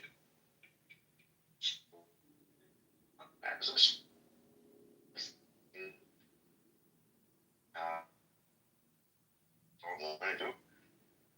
Does that mean that necessarily? I couldn't hear you. Conspiracy You're in the Matrix, Dr. Disposal. Not having conspiracies, bro. It's like a whole rabbit hole. I don't want to. So, what I said was, just because Tower 7, which I believe you guys, and the Pentagon look like controlled explosions. Also Shanksville. Shanksville was a rocket too. I do not believe a plane went into Shanksville. And so when Trump puts that big stand over in Shanksville and does a ceremony in Shanksville, I just think he's continuing the propaganda. Why do you think that? You think the stories Because the video, the pictures, I'm just I want to try to eliminate a hindsight bias and say, when I see a picture of Shanksville, that to me looks like a rocket implosion and not a plane implosion. Wait, you saw a picture of the implosion, of the explosion? Shanksville, yeah, everybody's the videos, yeah, you can just go on Google, YouTube, and look up Shanksville and be like, is that a plane? Nah. Maybe I should look at that before I weigh in. Yeah, it's just not a plane. I mean, you've seen then Google plane crashes and you will see tons of fucking plane debris. Shanksville's got no fucking plane debris. So explain that one to So me. you think that all the people that were victims are just like in the witness protection program? No, I'm saying they were probably fake identities and it was an empty plane. Oh my god. But what about the people? But there were victims in 9/11. 100%. Thousands. But you think just the plane people are fake? All the people on the planes were fake? No, listen, this is like, the plane stuff is, I don't really have much to say about Would it it. make more sense that they got hit by a missile, though? And they were real, or no? I don't know. Did you ever see on Dateline interviews with like 100 people, impacted by 9/11, like their wife, their husband, their kids? Like, you ever see any fucking videos about the people that died on those planes and like, complex interviews with people who knew them? I never seen those videos. You ever seen those videos? I saw Flight 93. That was pretty good. Yeah, you saw a Hollywood adaptation of most likely an entirely scripted event. But why do you go right to that? Like, wouldn't what I said earlier be like more likely that they were struck down by a missile, just like the Pentagon, and it was real people? I don't know. I'm just saying that whatever the official story is, that is not the real story. We have been lied to with regards to 9/11. I can get behind that. Harry there, Mr. Harold. Harold.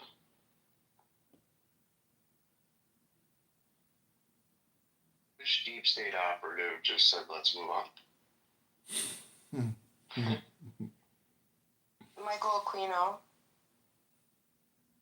Okay, writing that down in my book.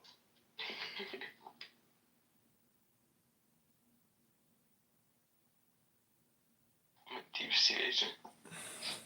I'm just Steve Shiva Bucher. It's Doctor.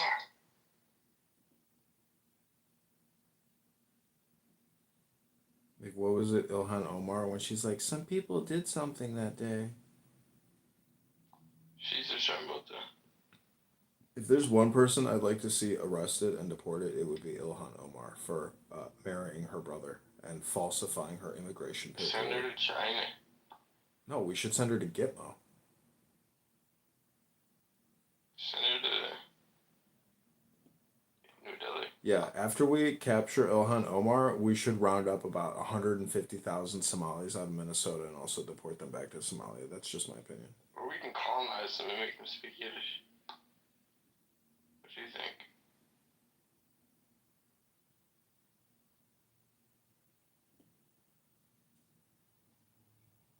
I mean, I'm just actually kind of kidding about the Somalis, but not really.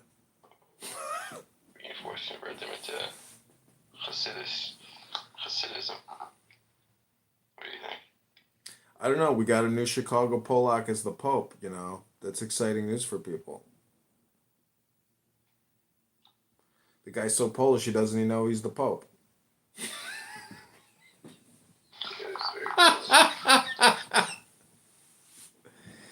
You know how Nazi Germany conquered Poland so quickly?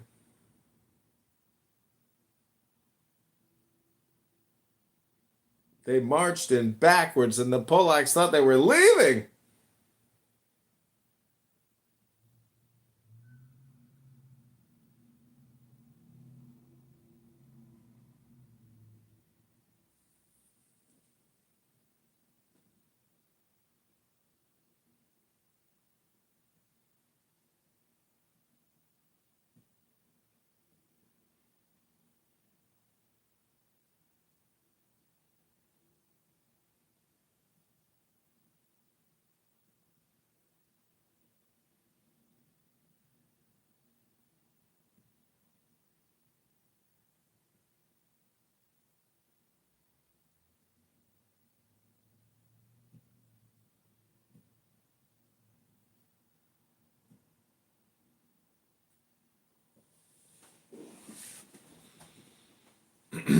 Anyways, what are you doing tonight, Dr. Responsible? Are you going to be out in your garden listening to crickets while your wife continues to raise your children with an absentee husband? shit. How did you know? I'm about to go plant some plants for Mother's Day in the dark for my wife. And I want to know how you do that. I have access to a Starlink terminal, and whoever I talk with here on Clown House, I can take a Starlink camera and just zoom down with like 100,000, magnifying glass telescope, and just see exactly whoever I'm talking to. It's like a remote viewing project that Elon Musk has been working on. Can you see this? These nuts. This is a chocolate star just waving to you. You know, I was looking at the moon through a telescope the other night, and I couldn't fucking focus it. No matter how hard I tried, I could not get this telescope to focus on the moon. So I pulled out a pair of binoculars, looked at the moon. I bought 3 telescopes, and they're all very difficult to use.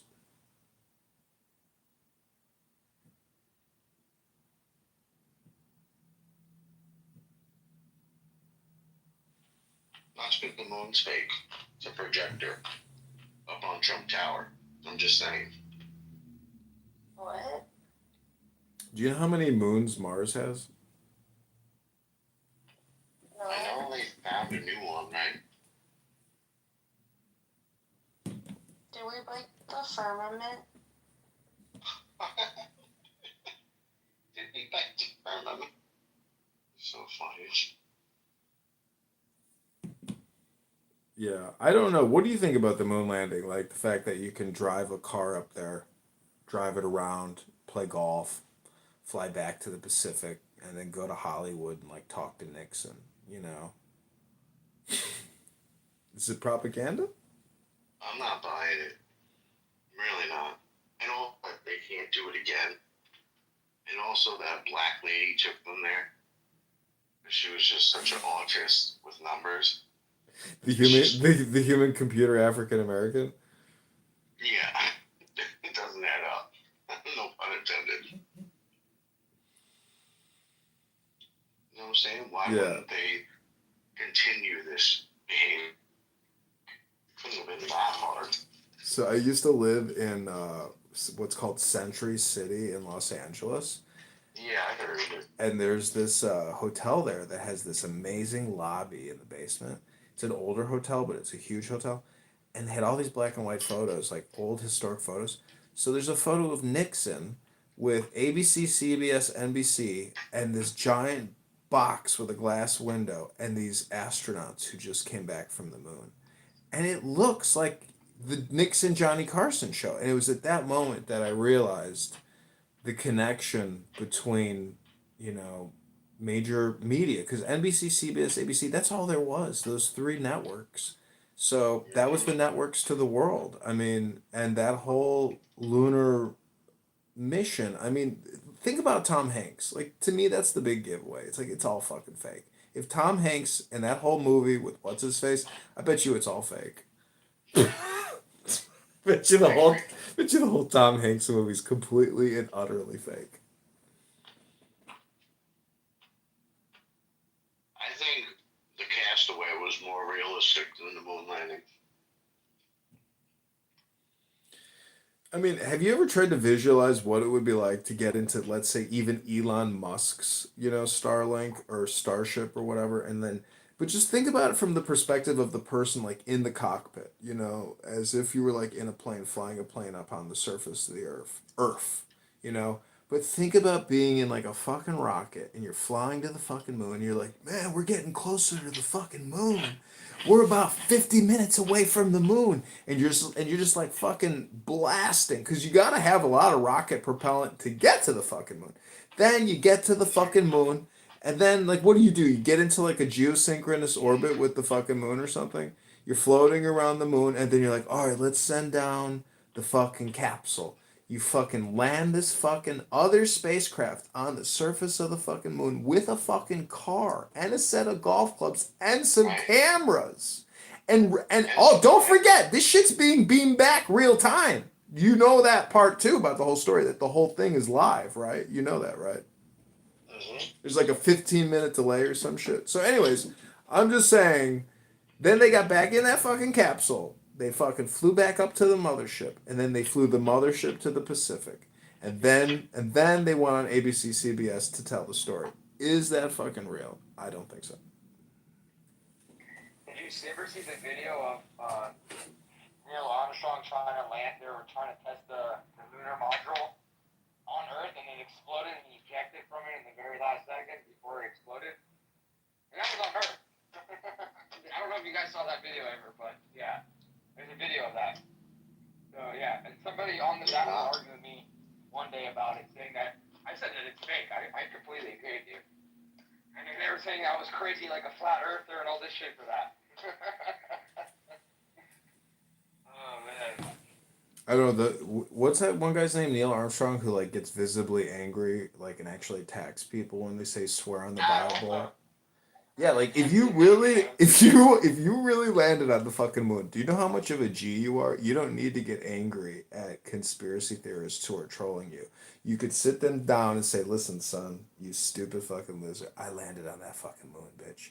I fucking flew a rocket ship up there and flew fucking like." You know, you wouldn't get angry because you really would be like one of the rarest humans on the fucking planet. I mean, you know, I flew to New Schwarber's land or whatever it's called, New Schwarbia or whatever, Schwarber. But I don't know. The other thing is the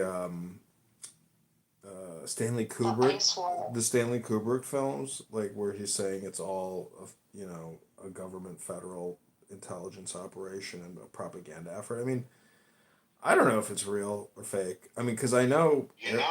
You know that if you're going up in Elon's spacecraft or the Blue spacecraft, the story you were doing before about the moon is 15 minutes away. Like, the moon is like hours away from where they're going. They're up like a couple of miles up into the lower atmosphere. They're not even getting into like orbit. They're in low Earth orbit at the maximum. Well, Russia didn't give a fuck. They just send people out there to fucking die, you know? They're just like, oh, we don't care if you die. We're gonna send some dogs out there and all sorts of shit. Yeah, but I mean, I could just be entertaining and hypnotizing you all because like I can pull out my binoculars and look at the moon and say, yeah, that bitch isn't that far. I can fucking see it with a fucking pair of binoculars. So to think that you couldn't take a rocket, I mean, why the fuck haven't we shot a fucking rocket into the fucking moon? We shot 3 rockets like 2 years ago, you know, on April 6th during the eclipse. We were shooting the rockets with all the Egyptian shit on it. You know, we did it. Yeah. Absolutely, Glenn. Anyways, I'm just saying, if you've ever been outside of the American bubble, you realize that, like, we're probably a bunch of fucking liars. The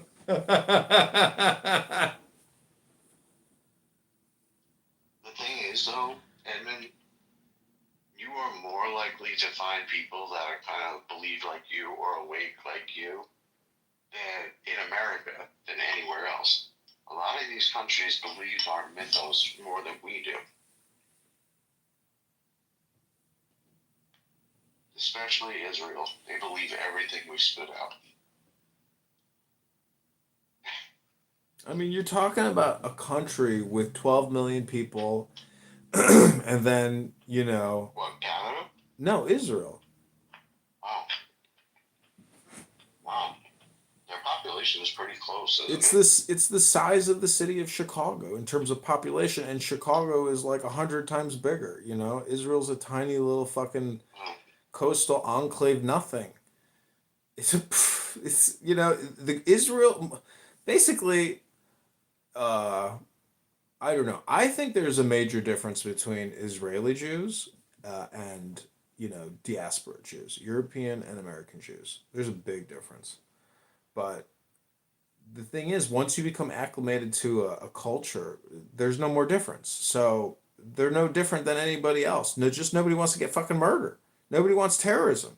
I mean, nobody wants somebody fucking driving a bus into you. Nobody wants somebody shooting you while you're driving on a highway. Like, if there's a violation of the law and somebody gets murdered, there's no greater problem in society. Like, but I don't understand. America is so crazy. In Chicago this summer, 3,000 people will get murdered in the streets with guns. It's like Pritzker doesn't call. There's never an emergency in America. Just outside of America, that's the only place that there's ever emergencies. Well, listen, I'm trying to do my part. I'm watching The House of David on Amazon Prime. And I think that's my contribution to the tribe. It's a great show. And you guys need to keep that Did land you see? just like you took it away from Goliath. Did you see the Eli Cohen saga with Sacha Baron Cohen, where he played the Syrian spy who fooled the Syrians? No. If you want a good laugh, watch Sacha Baron Cohen play Eli Cohen, the What Israeli is it spy. called if I look it up? Just type in Sacha Baron Cohen, Eli Cohen, the spy, and you'll go on YouTube and you'll fucking laugh your ass off. Because it's actually very good. It's actually very good. He's always good. Yeah, he is good. Peace. Anyways, why does Harry? Why do you have a new party hat? What happened here? I got banned, like suspended indefinitely. Because of a PTR that I had. It was a Muslim guy praying on the ground, and there was a goat. It was like AI image of a goat behind him getting fucked and fucking him. And so yeah, I guess that's like not appropriate enough for Clubhouse. So got banned. And that was like my third strike on that account. So and I'm shocked that I had that account for that long. Honestly. I can't believe I haven't been banned in quite a while. I can't believe it. Because you probably, honestly, I think what it is, it's like enough people have to report you, and then I guess they have to have some kind of obvious evidence. I don't know what it is. Maybe I think it's just the PTRs now that they're banning people for. I have no idea. So I was honestly shocked to see that because I just like known that it seems like they kind of like been leaning off of banning people. Then they were very heavily on doing that before, but now it's like I feel like they were very lenient on it. I guess not. It's honestly really stupid if you think about it. They think like once you've been your account, no one can get back on there's no point in doing it. Like what the fuck is the point of doing it? I don't know. The guys who created this app were just retarded. I know. Have you been on that Chatter app or whatever? No, hell no. From Nelson? What's the point? It's just one more waste of time. Yeah, I don't know. Anyways, it's fun. I tried to download it just to see. I never wanted to. And then when I downloaded it, it says, it asks you for all your information. I put all this fake information, like your name, your birthday, everything, your email.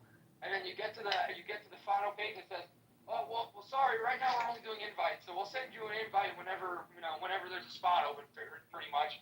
And it's like, if you want, maybe you can reach out to us and we can see if we can get you a spot. And it gives you, like, their Instagram or whatever, their Twitter or whatever.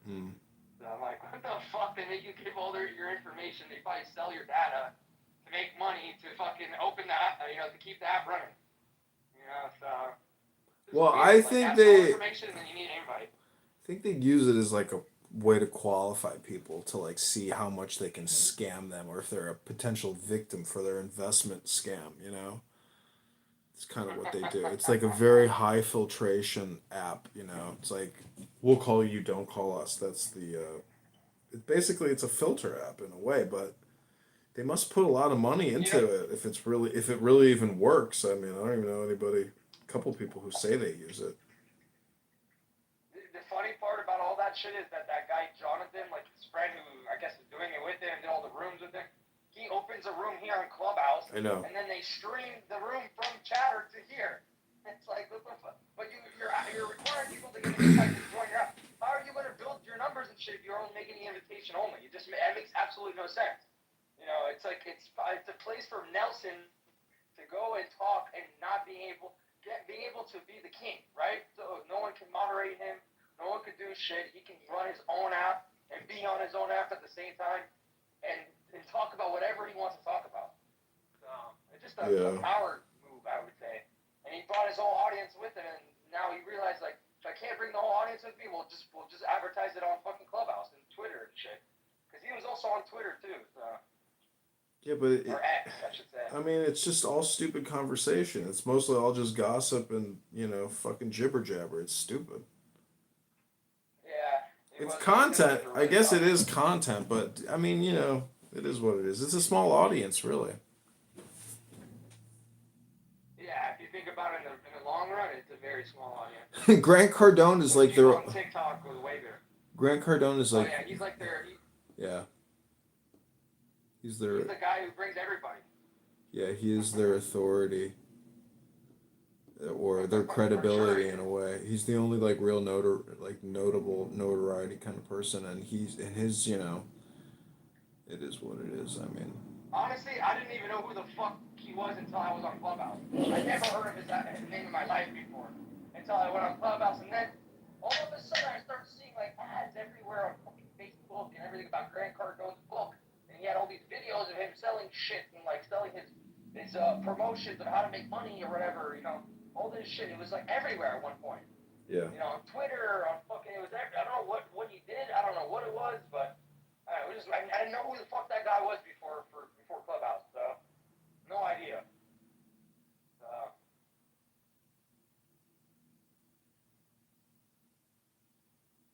Lex Friedman used to come into our rooms, bro. People know who I that know. guy is. I clipped him from this app one time, and he messaged me. He's like, "That's not very cool, bro. Recording people without their permission." It was all because like we were giving him dating advice, and he just said some really cringe shit, and it was very funny. No, nigga. Dr. Pepe has arrived. Dr. Pepe, I was wondering, what is your first name? I'm not telling you that shit. I mean, is it like, can I guess it? Like, is it Tony? Is it like Andy? Is it like Steven? Peter? It's a name that rather universal. Jews, Christians, John? all ethnicities tend to have it. John, are you Starts with a P. Abraham. Paul? No. Peter? I'm not going to help you. Anyways, it doesn't really matter. Just was curious. Your Danny? popular P name? Huh? Is this your other room? Peter? Yeah, I have a room open called White Racism.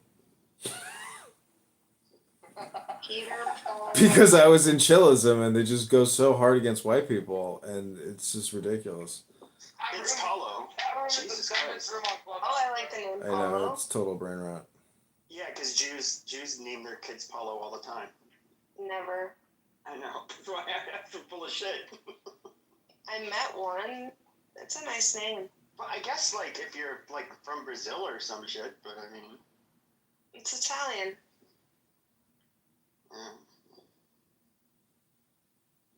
It does start with a P, but very basic first That name. room's hilarious, bro. That Talia girl takes her job so seriously. It's like, do they really have lives? These people, every day they're opening this room. And it's like, okay, guys, you're next in the order, then you're next, and then you're next. And please don't talk over this person. And you know what? You can go at it. And they put all these rules in, like, I'm bored. I want to troll people. Really bored with their lives.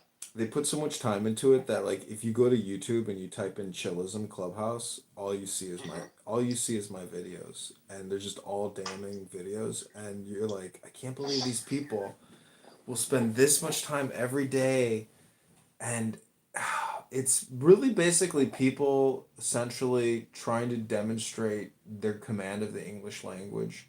They would be so much better off just reading the dictionary into the room, because. And the funniest thing is when they try to use technical terms, not even technical terms, but just words like steelman that argument. They don't know what it means. Yeah. It's this the whole thing is like kids kind of trying to like play the debate game, and you're like, this is very funny. It's I don't know. I stopped going in there months ago, dude. Like I couldn't. They kicked me. You have like Louis. You have all of the belligerent, low IQ. Black retards and then white retards. It's a nice swirl of both, and They love to argue, and even like I forget, it was like Cool Guy Dave or whatever. I forget, Cool Dad Dave. I forget. He's a nice guy. Well, I love that they kick me. Like, I don't even say anything. I'm in the audience and they kick all my accounts. And to me, that's like a big compliment. That means that, like, I'm in somebody's head and they're actively scanning the audience and like, they see my pro, kick them. Like, that's the way somebody actually feels. And, you know, to me, that's like a big, like, compliment because I've, like, psyoped them. Because the whole thing is chillism. It's really not about being chill. It's actually about, like, reverse racism and really projection and self-esteem boosting and virtue signaling and every other crazy. Are they like reverse racist now? Because they used to tolerate me a lot. Well, not like huge quantities of white racism, but I'm just saying that it's the same. It's an entertainment room, and like you're just to me, it's just terrible entertainment because you're like listening to really low intelligent people debate words. It's the same show every single room. I mean, you've been in Lou Fax rooms before? Yeah. Like, I'll go in there. I don't even know why. I actually, like, I've questioned myself so many times, like, why are you in here with these fucking retards? But, you know. No, I get it. I mean, but the thing is, I record, and it's like I don't know how anybody can listen to things without recording it, because I'm like, I wouldn't dare waste my fucking I wouldn't dare waste my brain listening to something knowing that I wouldn't listen to it unless I was recording it. I don't even, like, you know how this app does the preview now? It's like I want to turn the volume down because I don't even want to hear, you know, most of these rooms. How do you do that? I turn the volume down now because I have Android. I don't want to listen to all these Diego? rooms. No, this is Oh, Harry. it's only on the Android right now. The previews. This is Harry Balsack. What room are you? What room are these faggots in? I can't see anything. I'm in Coexistence ODB Start Step B with Harry Balzac. Where is it? I'm looking. Yeah, I didn't know you had preview yet. Diego kicked me out of his room today. What do you think about the new Pope? You're Catholic, right, Pepe? Yeah. What do you think about it? I don't know. I'm hearing mixed opinions. Some people are saying he's like too woke or some stupid shit, but the reality is, like, you think you're gonna get a fucking a pope that's gonna be like anti-immigration and all of that shit? Like, it's not gonna happen. That's just like you're not caring about the plight of all of mankind, especially fellow Catholics. That's always going to be a thing. I'm sorry, they're not going to be like Nazis. It's just not going to happen. People are retarded. He doesn't seem like, he seems kind of moderate, if anything.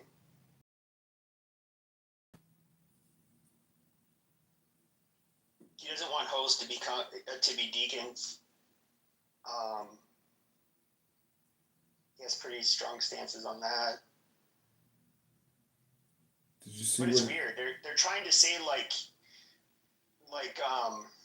he's part of the global Marxist New World Order, and it's really weird. And these faggots have been doing this for a long time. Like, a lot of the neo-Nazi types that are still around on X. Like, you know, a couple of the leaders like followed me a couple days ago, and they're trying to get me to go in their rooms, and now they're just like on a flat out anti-Abrahamic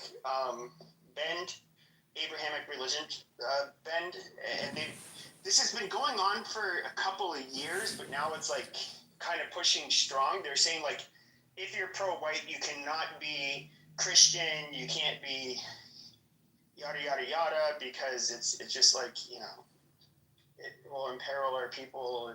Yeah, it's just weird.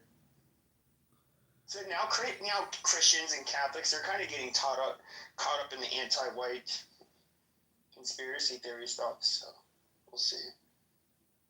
Well, it's anti-American. There's a fact that there's an anti-American conspiracy theory in the Biden administration. I mean, that's beyond a reasonable doubt. I mean, the border invasion is absolutely fucking insane. I regularly see what I would consider to be illegal aliens roaming the street, you know, in like an impoverished condition, and I'm just like, man, a lot of fucking people. You know, this is the thing. We don't even have the manpower to actually do mass deportation. We just don't have it. Yeah, I know. I wish we did, but I don't think either side really cares too much. See, we do have the manpower. Manpower. See, I'm crazy because we do have the manpower. We have so many police. Of course we do. Yeah, we have police that could easily do it. We have National Guard soldiers that could easily do it, but we don't have the willpower to do it. Woodrow Wilson rounded those beaners up and shipped them back regularly. But you know, if you think about the economy, like I go to a lot of restaurants, and I know that like all these restaurants are powered by Hispanic Mexican labor primarily, and yeah. Edmund, sing. Talk in accent. What do you want to When hear? you speak, sing it. Sing it. Sing your words when you speak. ¿Por qué no te hablan? ¿Por qué no te calles? Why did you interrupt me? I was born here as an anchor baby, and he's making fun of me. You're going to make me laugh so hard I'm going to shit in my culo. Edmund. I got the mushies in my pantalones. Dodge. Pepe, do you hear me, Pepe? Pepe.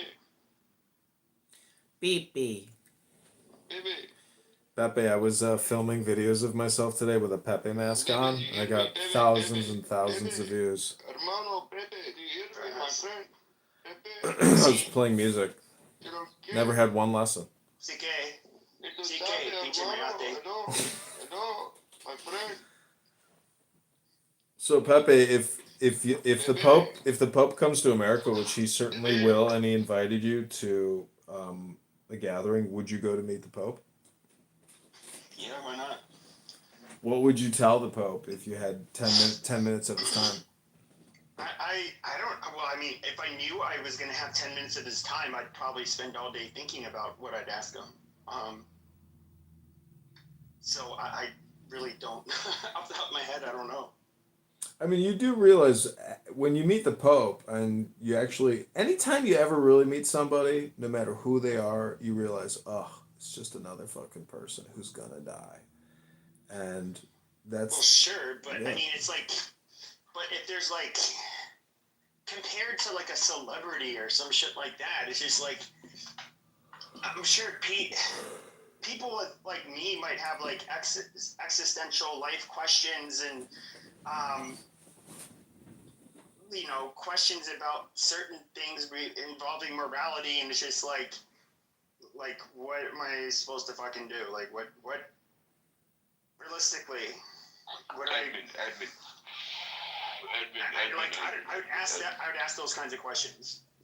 And no celebrity could answer those questions, but he could at least answer those questions, enlightened by, biblical doctrine according to the Catholic Church. So that's the only reason it would be like, I would put way more thought into meeting somebody like him.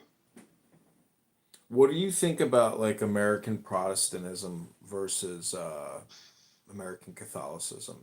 Like those that historical religious competition in America. Edmund, unmute your mic. Unmute.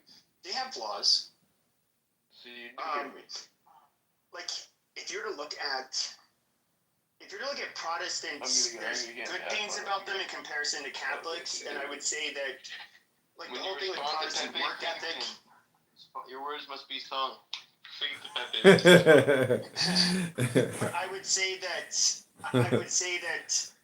like when we think of like a lot of the positive traits of white people, for example, in the United States, like the original founding stock, where it's like they're not they manage money rather wisely. They're not flashy. They in a lot of ways there's like it's almost like they preach a form of stoicism that you don't quite see with Catholics, but with Catholics it is something that you kind of got with it was more of like the third world part of Europe that brought Catholicism, like Ireland, Italy, some of the Germans, which is not third world. And it is kind of, they do and I kind of like this part where it's like, yeah, they do want to help out the needy and the downtrodden, and to treat the least amongst us with kind and compassion. We don't quite, I just don't really see that with the Protestants. And I think, and then we can just go into like evangelical Christianity, which I think is fucking gross. Ugh, yeah, evangelicals. Ugh.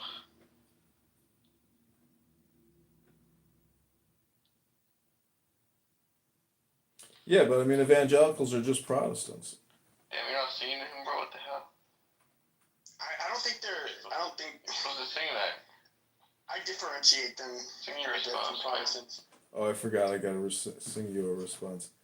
Why don't you think that Protestants are evangelicals? I mean, aren't evangelicals the Americas hold in on, the last hold on. century? Pepe, the idea of to evangelize, the evangelic means pertaining to, and all means a condition pertaining to.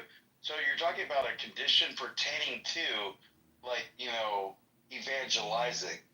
It doesn't mean that, like, when you evangelize the word of the Lord, you're immediately a Protestant. But if you're evangelic, like, you're literally just describing, a condition pertaining to evangelizing. He's the Imam Mahdi. Please. Yeah, see, Doc, you are the evangelicals, Imam Mahdi. will like read the Bible and then translate it as they see fit. They will. Dude, I have my concordance. Do you want me to break it out and put my glasses on? I don't know. I mean, like we can look at the Schofield Bible, which like it's a bunch of faggotry and bullshit. And no one can say otherwise. I don't know. I just the thing is though is that I could read the Torah. I could read. I mean, I'm probably nobody really reads the Talmud, but I could do this shit. However, like just like if I read the Quran, I would be if I was just to try to interpret everything, and especially as I would see as being the literal words, I would never be considered an expert in Islam. The same would go in Judaism. The same goes in Christianity. And I think evangelicals, that's where they like really Doc, fuck you up. are the Imam Mahdi.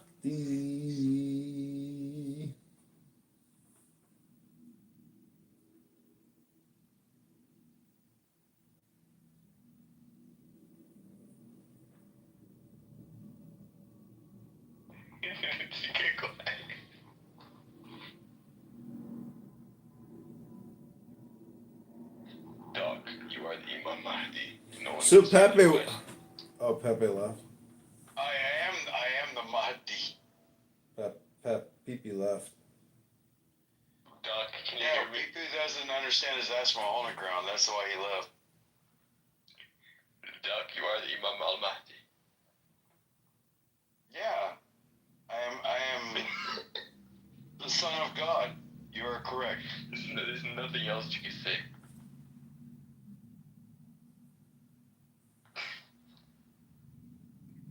You are the Imam al Mahdi. Yeah. That's like saying, you're the rabbi gangster. You're the 12th Imam, the hidden Imam. Do I need to come give your mom a hug? Why you keep talking about your mom? Ali. You come from Ali. This guy's autistic. No, I'm Yiddish. He's a Yiddish autist. I know. He's a Yiddish. He did not come back like, no, I'm Yiddish. Oh, Jesus. I need to roll me a blunt on that one. This ninja has no idea. Doing alright, John? Mm-hmm. How goes the campaign? It goes. We wage war. Doc. The Jews.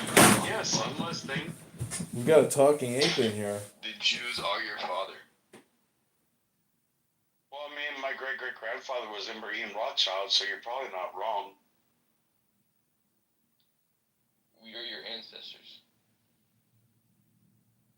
Who? The Jews. I didn't mean to sound like an owl. The Jews, your ancestor. Yeah. So are a lot of other people. Am I supposed to pick from one of them, or do I get to keep all of them because all of them made me? Are you a Viking? I think I might have a little bit of Norsican in me because I can grow a mean beard. Somali pirate? Well, I mean, I'm not a fucking cornbread Ethiopian that had to run out of fucking Ethiopia because they fucked their cousin and became a Somali. Those damn Somalis. Bro, you sound like you're a Sudanese and you want to fight. Like I'm Southern Sudanese. You want to fight about it? I don't like the North Sudanese, man. I like the South Sudanese, the Dinka tribe, man. Bro, you don't want no smoke. He's scared.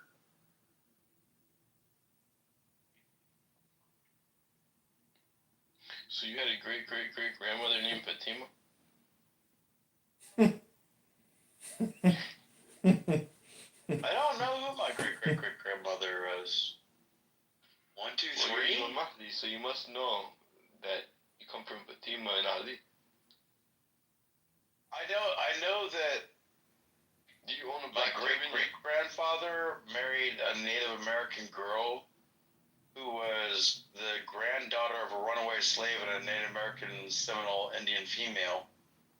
And Can I then, sponsor you a but black I don't know much about my great-great-grandmother's mother because I've read the book, but there's not a lot written about her. Can I sponsor you a black turban? You can be a Sayyid, you can be the Imam. Well, I mean, I am a religious leader if you want to know within my own community. I mean, I could be an imam, I could be a sheikh, I could be a muqad. You know, in your religion, I would be all three of those at the same time, like the Holy Trinity of, you don't know what the fuck you're talking about. Can you be a prime minister? I mean, when we make Canada the 51st state, yes. Well, it could be 50 states of Yiddish. Why are you stuttering? I'm thinking. I think maybe 50 states of Israel, the United States of Israel would be very nice. You could have Gaza, Jordan, Israel. We can make Jordan a you don't understand American politics because you're not American. You sound stupid when you talk about your version of our geopolitics.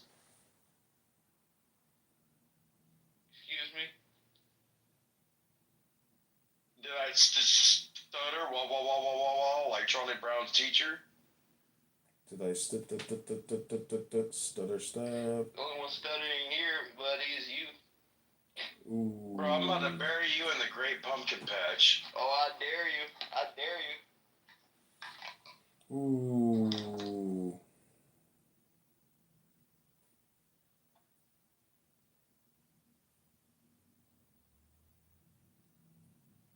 Double dog. Well, I mean, I was talking philosophically, not physically. I'm not trying to, like, you know, tell you that I'm going to commit physical harm against you, but if you want to talk about, like, sociologically, intellectually, or any of those other levels, like, please come at me. Dude, but you sound like a bitch the way you talk. I mean, you're talking to a man that's been there, done that, got the t-shirt, 3 college degrees, understands, like, 98% of everything out there. Mister, And if you could teach me the 2%, I'd love to have you teach me the 2%. But if you want to question my 98% of what I know, I will tell you you're a pussy bitch that needs their ass whooped. Do you know who you're talking to? A pussy bitch that needs her ass whooped. Did I just stutter? That's the second time I said it. Mr. Doc, what's my name, mister? Pussy. See, you don't even know. You can't even read English, can you? I'm inshallah. What do you think my race is, mister? Not American. This is so stupid. What do you think I am, mister? Oh my gosh, I can't take it anymore. Bro, if he's really American, that's the sad part. Wow, see, I'm talking about you. Oh, okay, my bad. This is trying to miss it. Funny with the money, you got me mistaken, honey. I didn't want to rape you. I just want the papers, the visa, capisha. I like the papers. Who the hell honcho? Sick like a... They kicked me. That guy was obviously egging her on in the video. That's very clear to see. But I don't understand. Why are you not defending yourself right now? You're air room full of like Jewish. Randy, what's up with that PTR? Is that Diego? This is why you think I don't defend myself? Jesus. Yo, Robert, man, what happened? You must really be depressed. You got huge. But at least it looks like the dandruff problem went away. But Dan, did you put on 100 pounds? 120 pounds?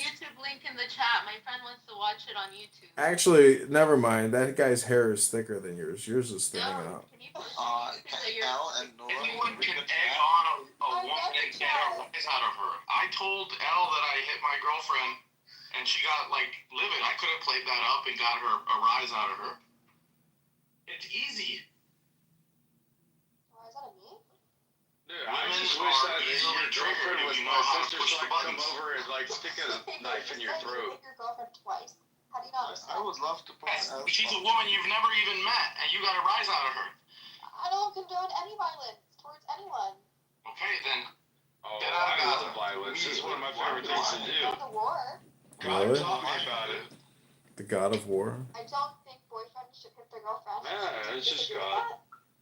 I think you're lying about what you condone and what you don't condone. For example, I'm very honest. Are you telling me that God didn't tell him that, like, you know, his army go down there and kill those people and then get all the gold and bring it back? I don't care. And don't keep it even for yourself, but there was that one dumb fuck that buried the 2 pieces of gold underneath his tent and got, like, crucified for it. Bitch, please. Got me fucked up laying on. I don't know what the fucking Bible happened. A single day of peace. Fucking faggots. We're talking about domestic violence. I do condone domestic violence. Yo, fat ass trick mouth needs to shut the fuck up. You sound like a pussy bitch. So is Robbie What's up, Mom? Palestinian or Israel? No, I'm just someone who's very realistic and I'm opportunistic. And whenever I see opportunity, my hand protrudes and sees that. You start rubbing your hands together, don't you? Yes, I actually do. Licking your lips, hunching your back, and snickering. No, my back is always hunched. Then you should stop playing the I'm Palestinian card. Hey, I'm gonna tell you right now, I'm in a room full of fucking dumb fucks that keep running their fucking pie hole and act like they know what they're talking about, but they don't know shit. Good girl, but I told you before, dude. Man, you know what? I'm not gonna say it. I'll mute up. Be a gentleman, Randy. Once in your life. If we were sitting here on Clubhouse, like talking. How should I tell you in private? Why should we care? Tell me what. What I wanted to say. Sure. What do you want to get off his chest?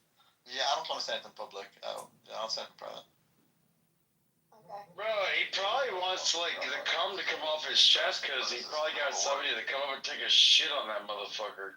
He's had a feeling growing inside of him for a long time, and he has to get it out, but he doesn't want to put it on the record. Yeah, well, he took a shit on somebody else's chest like he was in Dubai, trying to fucking, like, you know, pay 25 grand to crap on a bitch's chest and videotape That it. feeling is slightly below the belly button and above the knees. And it's pointing straight at you. What the fuck tartary are you talking about? You sound dumb as fuck. Boom.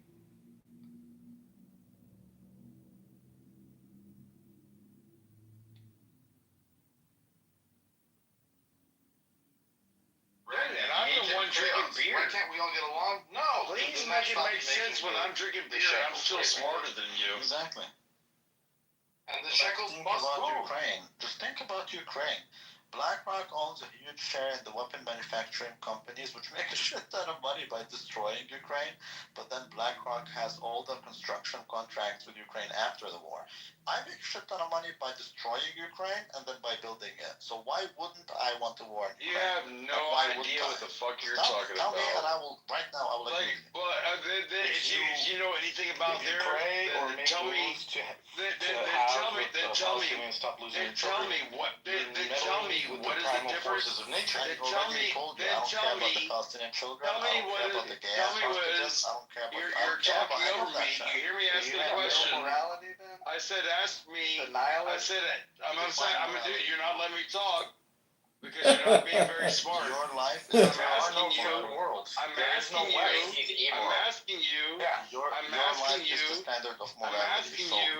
whatever Like pushes the my fact that life you're so forward, stupid, that is you moral. don't understand the difference The between only reason you KBR exist on Earth or is to push Halliburton. forward my personal interests. like You you are know my this. nigga, in other I words. thought that you lost Dumbest all your nigger in the room. You are my nigga. I didn't know we were talking to the king of the world here. Randy, did you sell the bottom? Well, bow down. You got wrecked, dude. We are all just figments of imagination. We only exist in your head. No. You exist with physicality. You do exist, but I'm saying Randy, the only reason. Randy, are the niggers in the room with you now? Yes. Get my money right. That's all of us. But Randy, I thought that you lost all your investments. Every human being is literally. Once I you really think like about it, Melissa. Thank you. Randy had Say to how sell you some want into shop to this. buy some whips and chains. He lost all his money. It's on mute. How did he lose all his money though? Make it make sense. All the tariffs, he lost all his money. Oh, well, markets are. Oh, me? No, last That's what year you say in about 2024, Florida.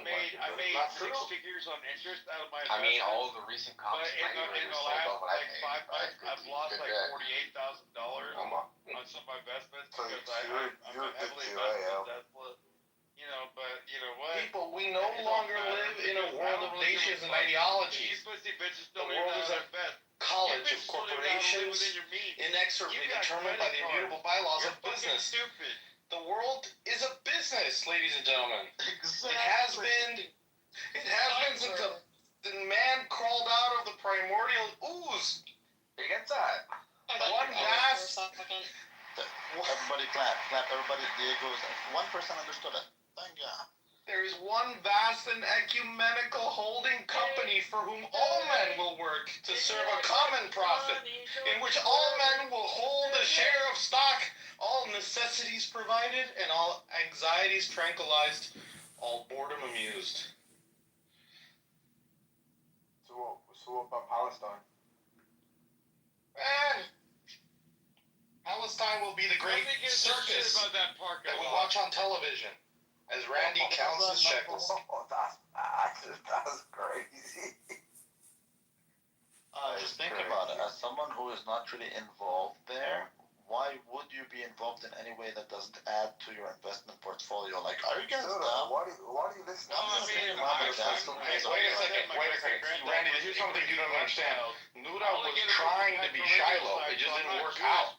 But that was the aim. Yeah, because sometimes your best is not good enough. But like, that's fine. I'll That's go how you over learn there and you and I'll know. move to Gaza, and I will fucking murk everybody.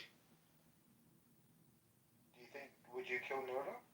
No, but Noura is Palestinian. I would tell her, Noura, fuck your children. Elle is Israeli. I would tell her, Elle, fuck your hostages. And I would move on.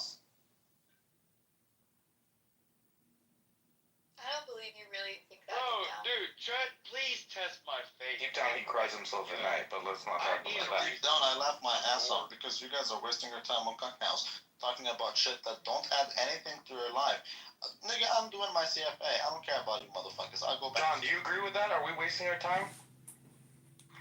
Yeah, 100%. I've been learning, like, report line to learn line is something I know from, It don't feel like we're wasting our that time. was brilliant, that taught me that I'm the master of my own universe. Oh, well, I had a total discussion with Lou about this. She can't talk anymore because of what she did. So You guys can't waste your I'm with my time. friend. You guys are unable to You're waste with your your time. friend. There you go. It feels like performance art, Randy.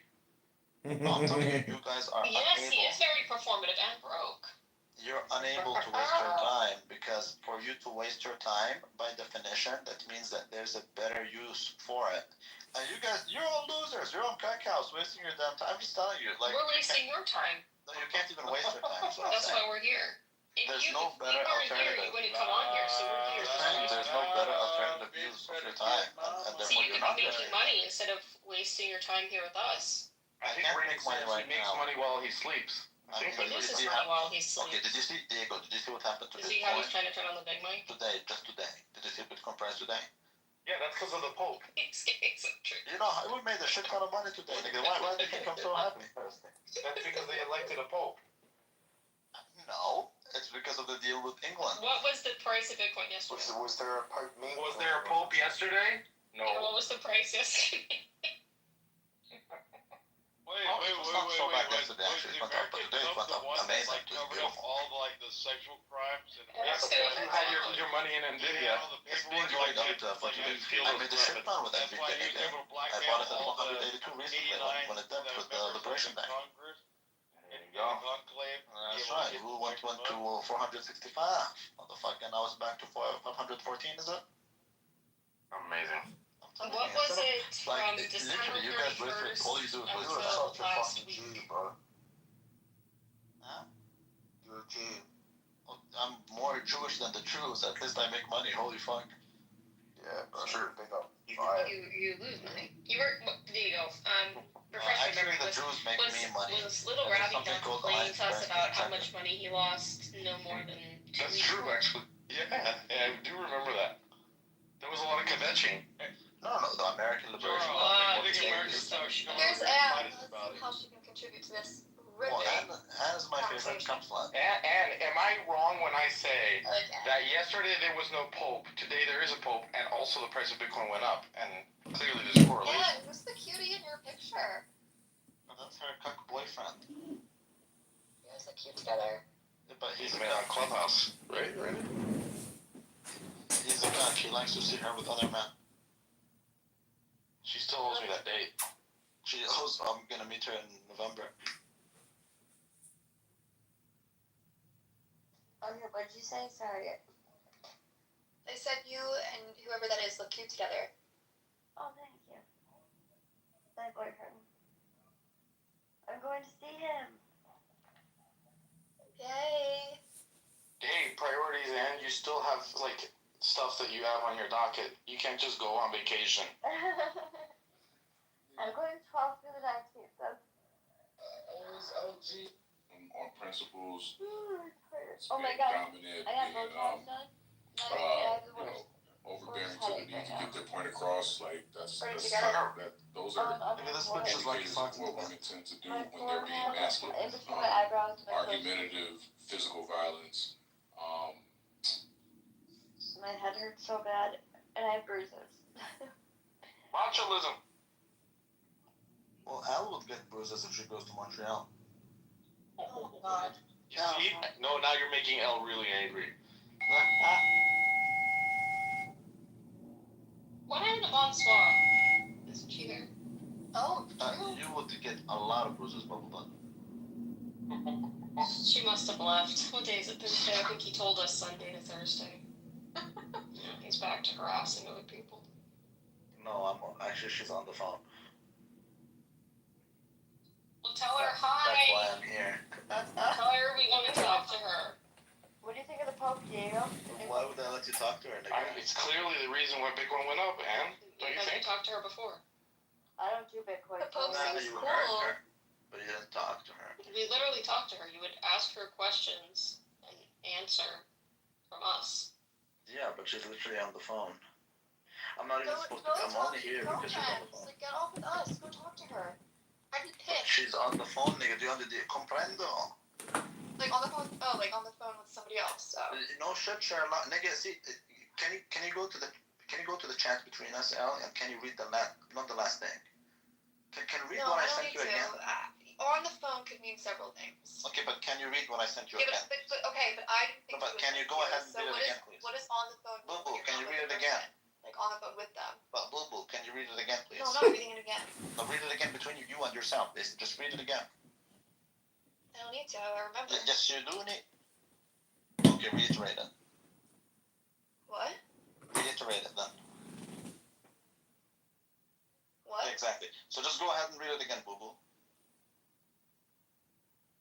Oh, reiterate. How about you just close your eyes and just read it, and close your eyes and just keep repeating it, or repeat between you and Just yourself stop, 10 just stop, times. please. Repeat it 10 times, nigga, until you understand it. Just stop. Shit.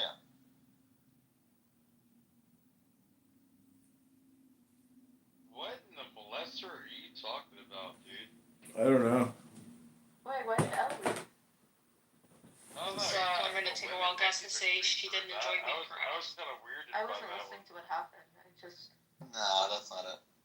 Who's a weirdo? I wasn't harassing her. Why do you think I was harassing her? What? Because that's what you do. No. Why do you think I've been kicking you? I don't care. I want to be kicked. I literally told you, kick me. And you got what you asked for. Yeah. Did I bitch? Did I complain again?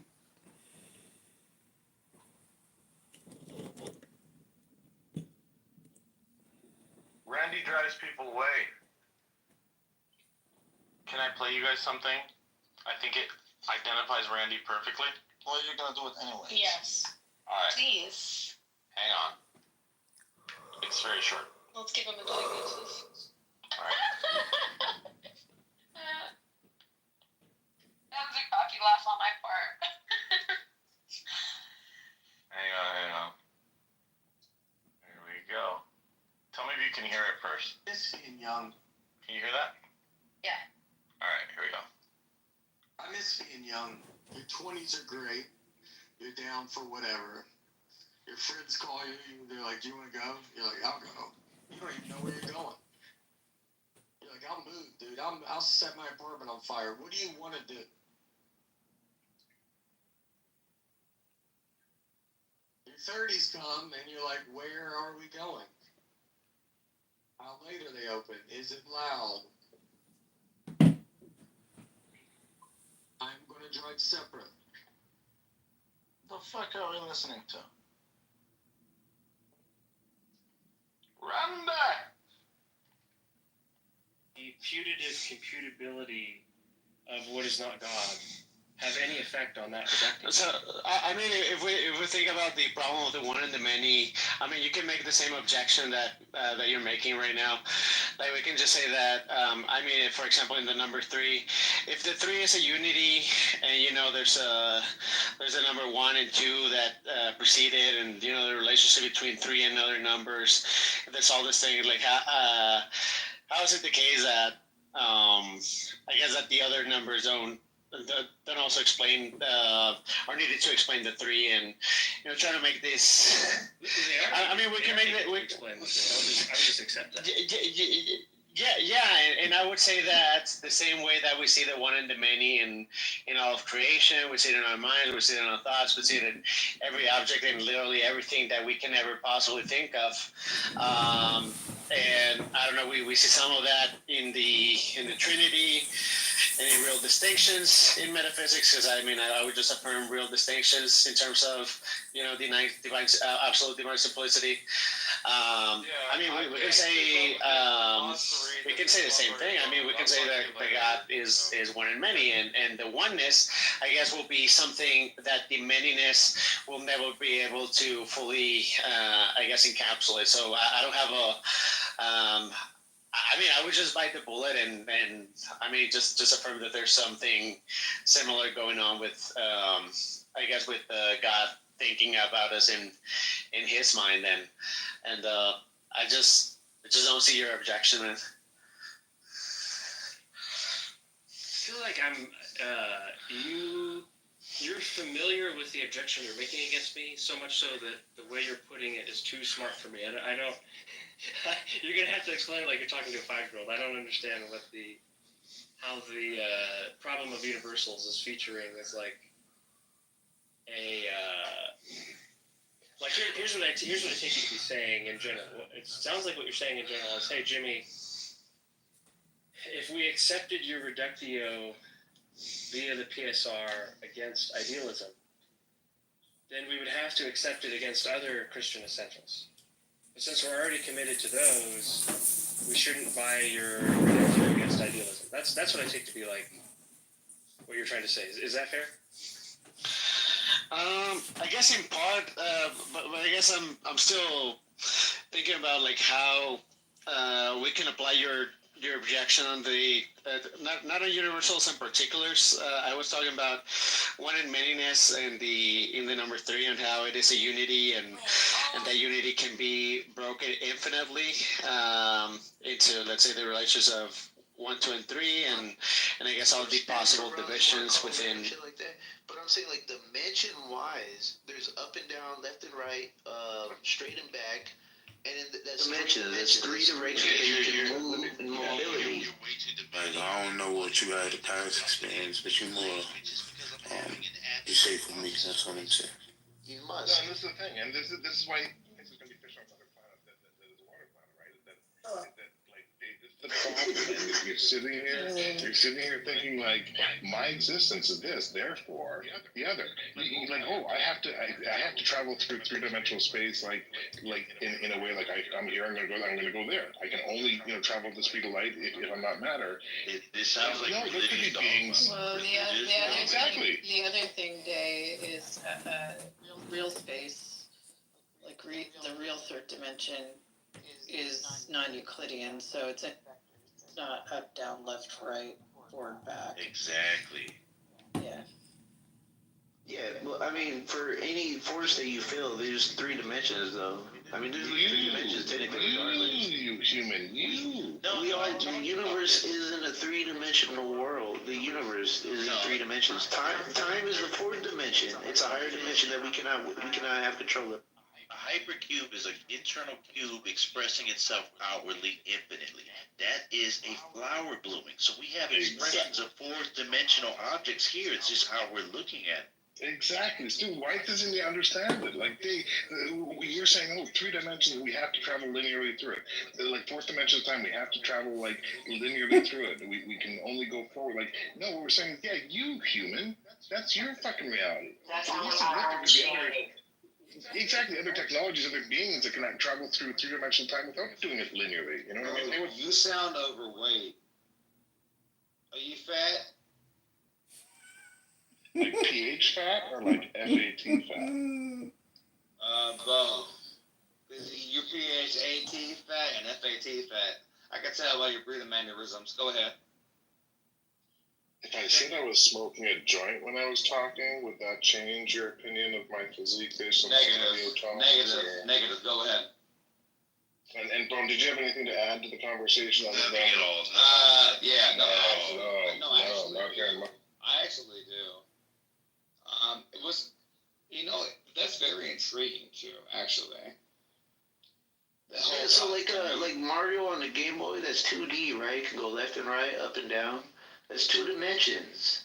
Yes. But if I can make it go straight, then all of a sudden I got three dimensions at that point. If Mario was truly 2D, he would cease to exist if you try to measure his depth. And there is an atomic layer of depth, so he's a 3rd-dimensional object still. Nothing here is truly 2D. It has depth. He is definitely 2D. He can go. No, he's not. He's right. Let's say let's say you're going right, you're traveling right, and then like all of a sudden there's like that green little a hole thing that he jumps in, right? And that's in the way. He has to go up to go over that. He cannot go straight and go around it. Yeah, but he has to go up. Those expressions of 3D objects. He is restricted. He is restricted from the 3D. He would, if you try to measure him laterally, he would.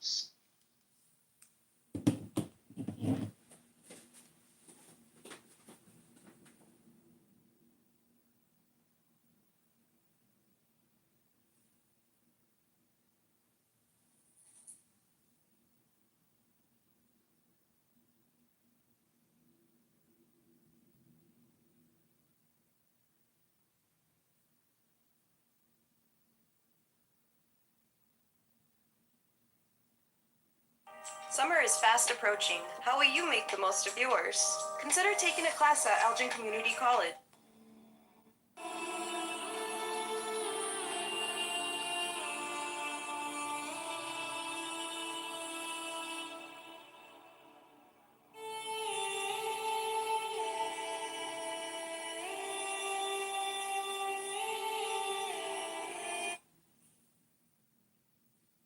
January 9th, body.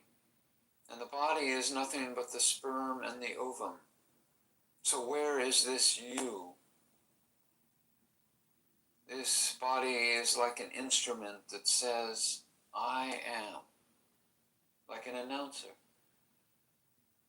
Presently you think that you are the body-mind, and whatever concepts... Lao Tzu puts it in this way: the great Tao flows everywhere, both to the left and to the right. It loves and nourishes all things, but does not lord it over them. And when merits are accomplished, it lays no claim to them.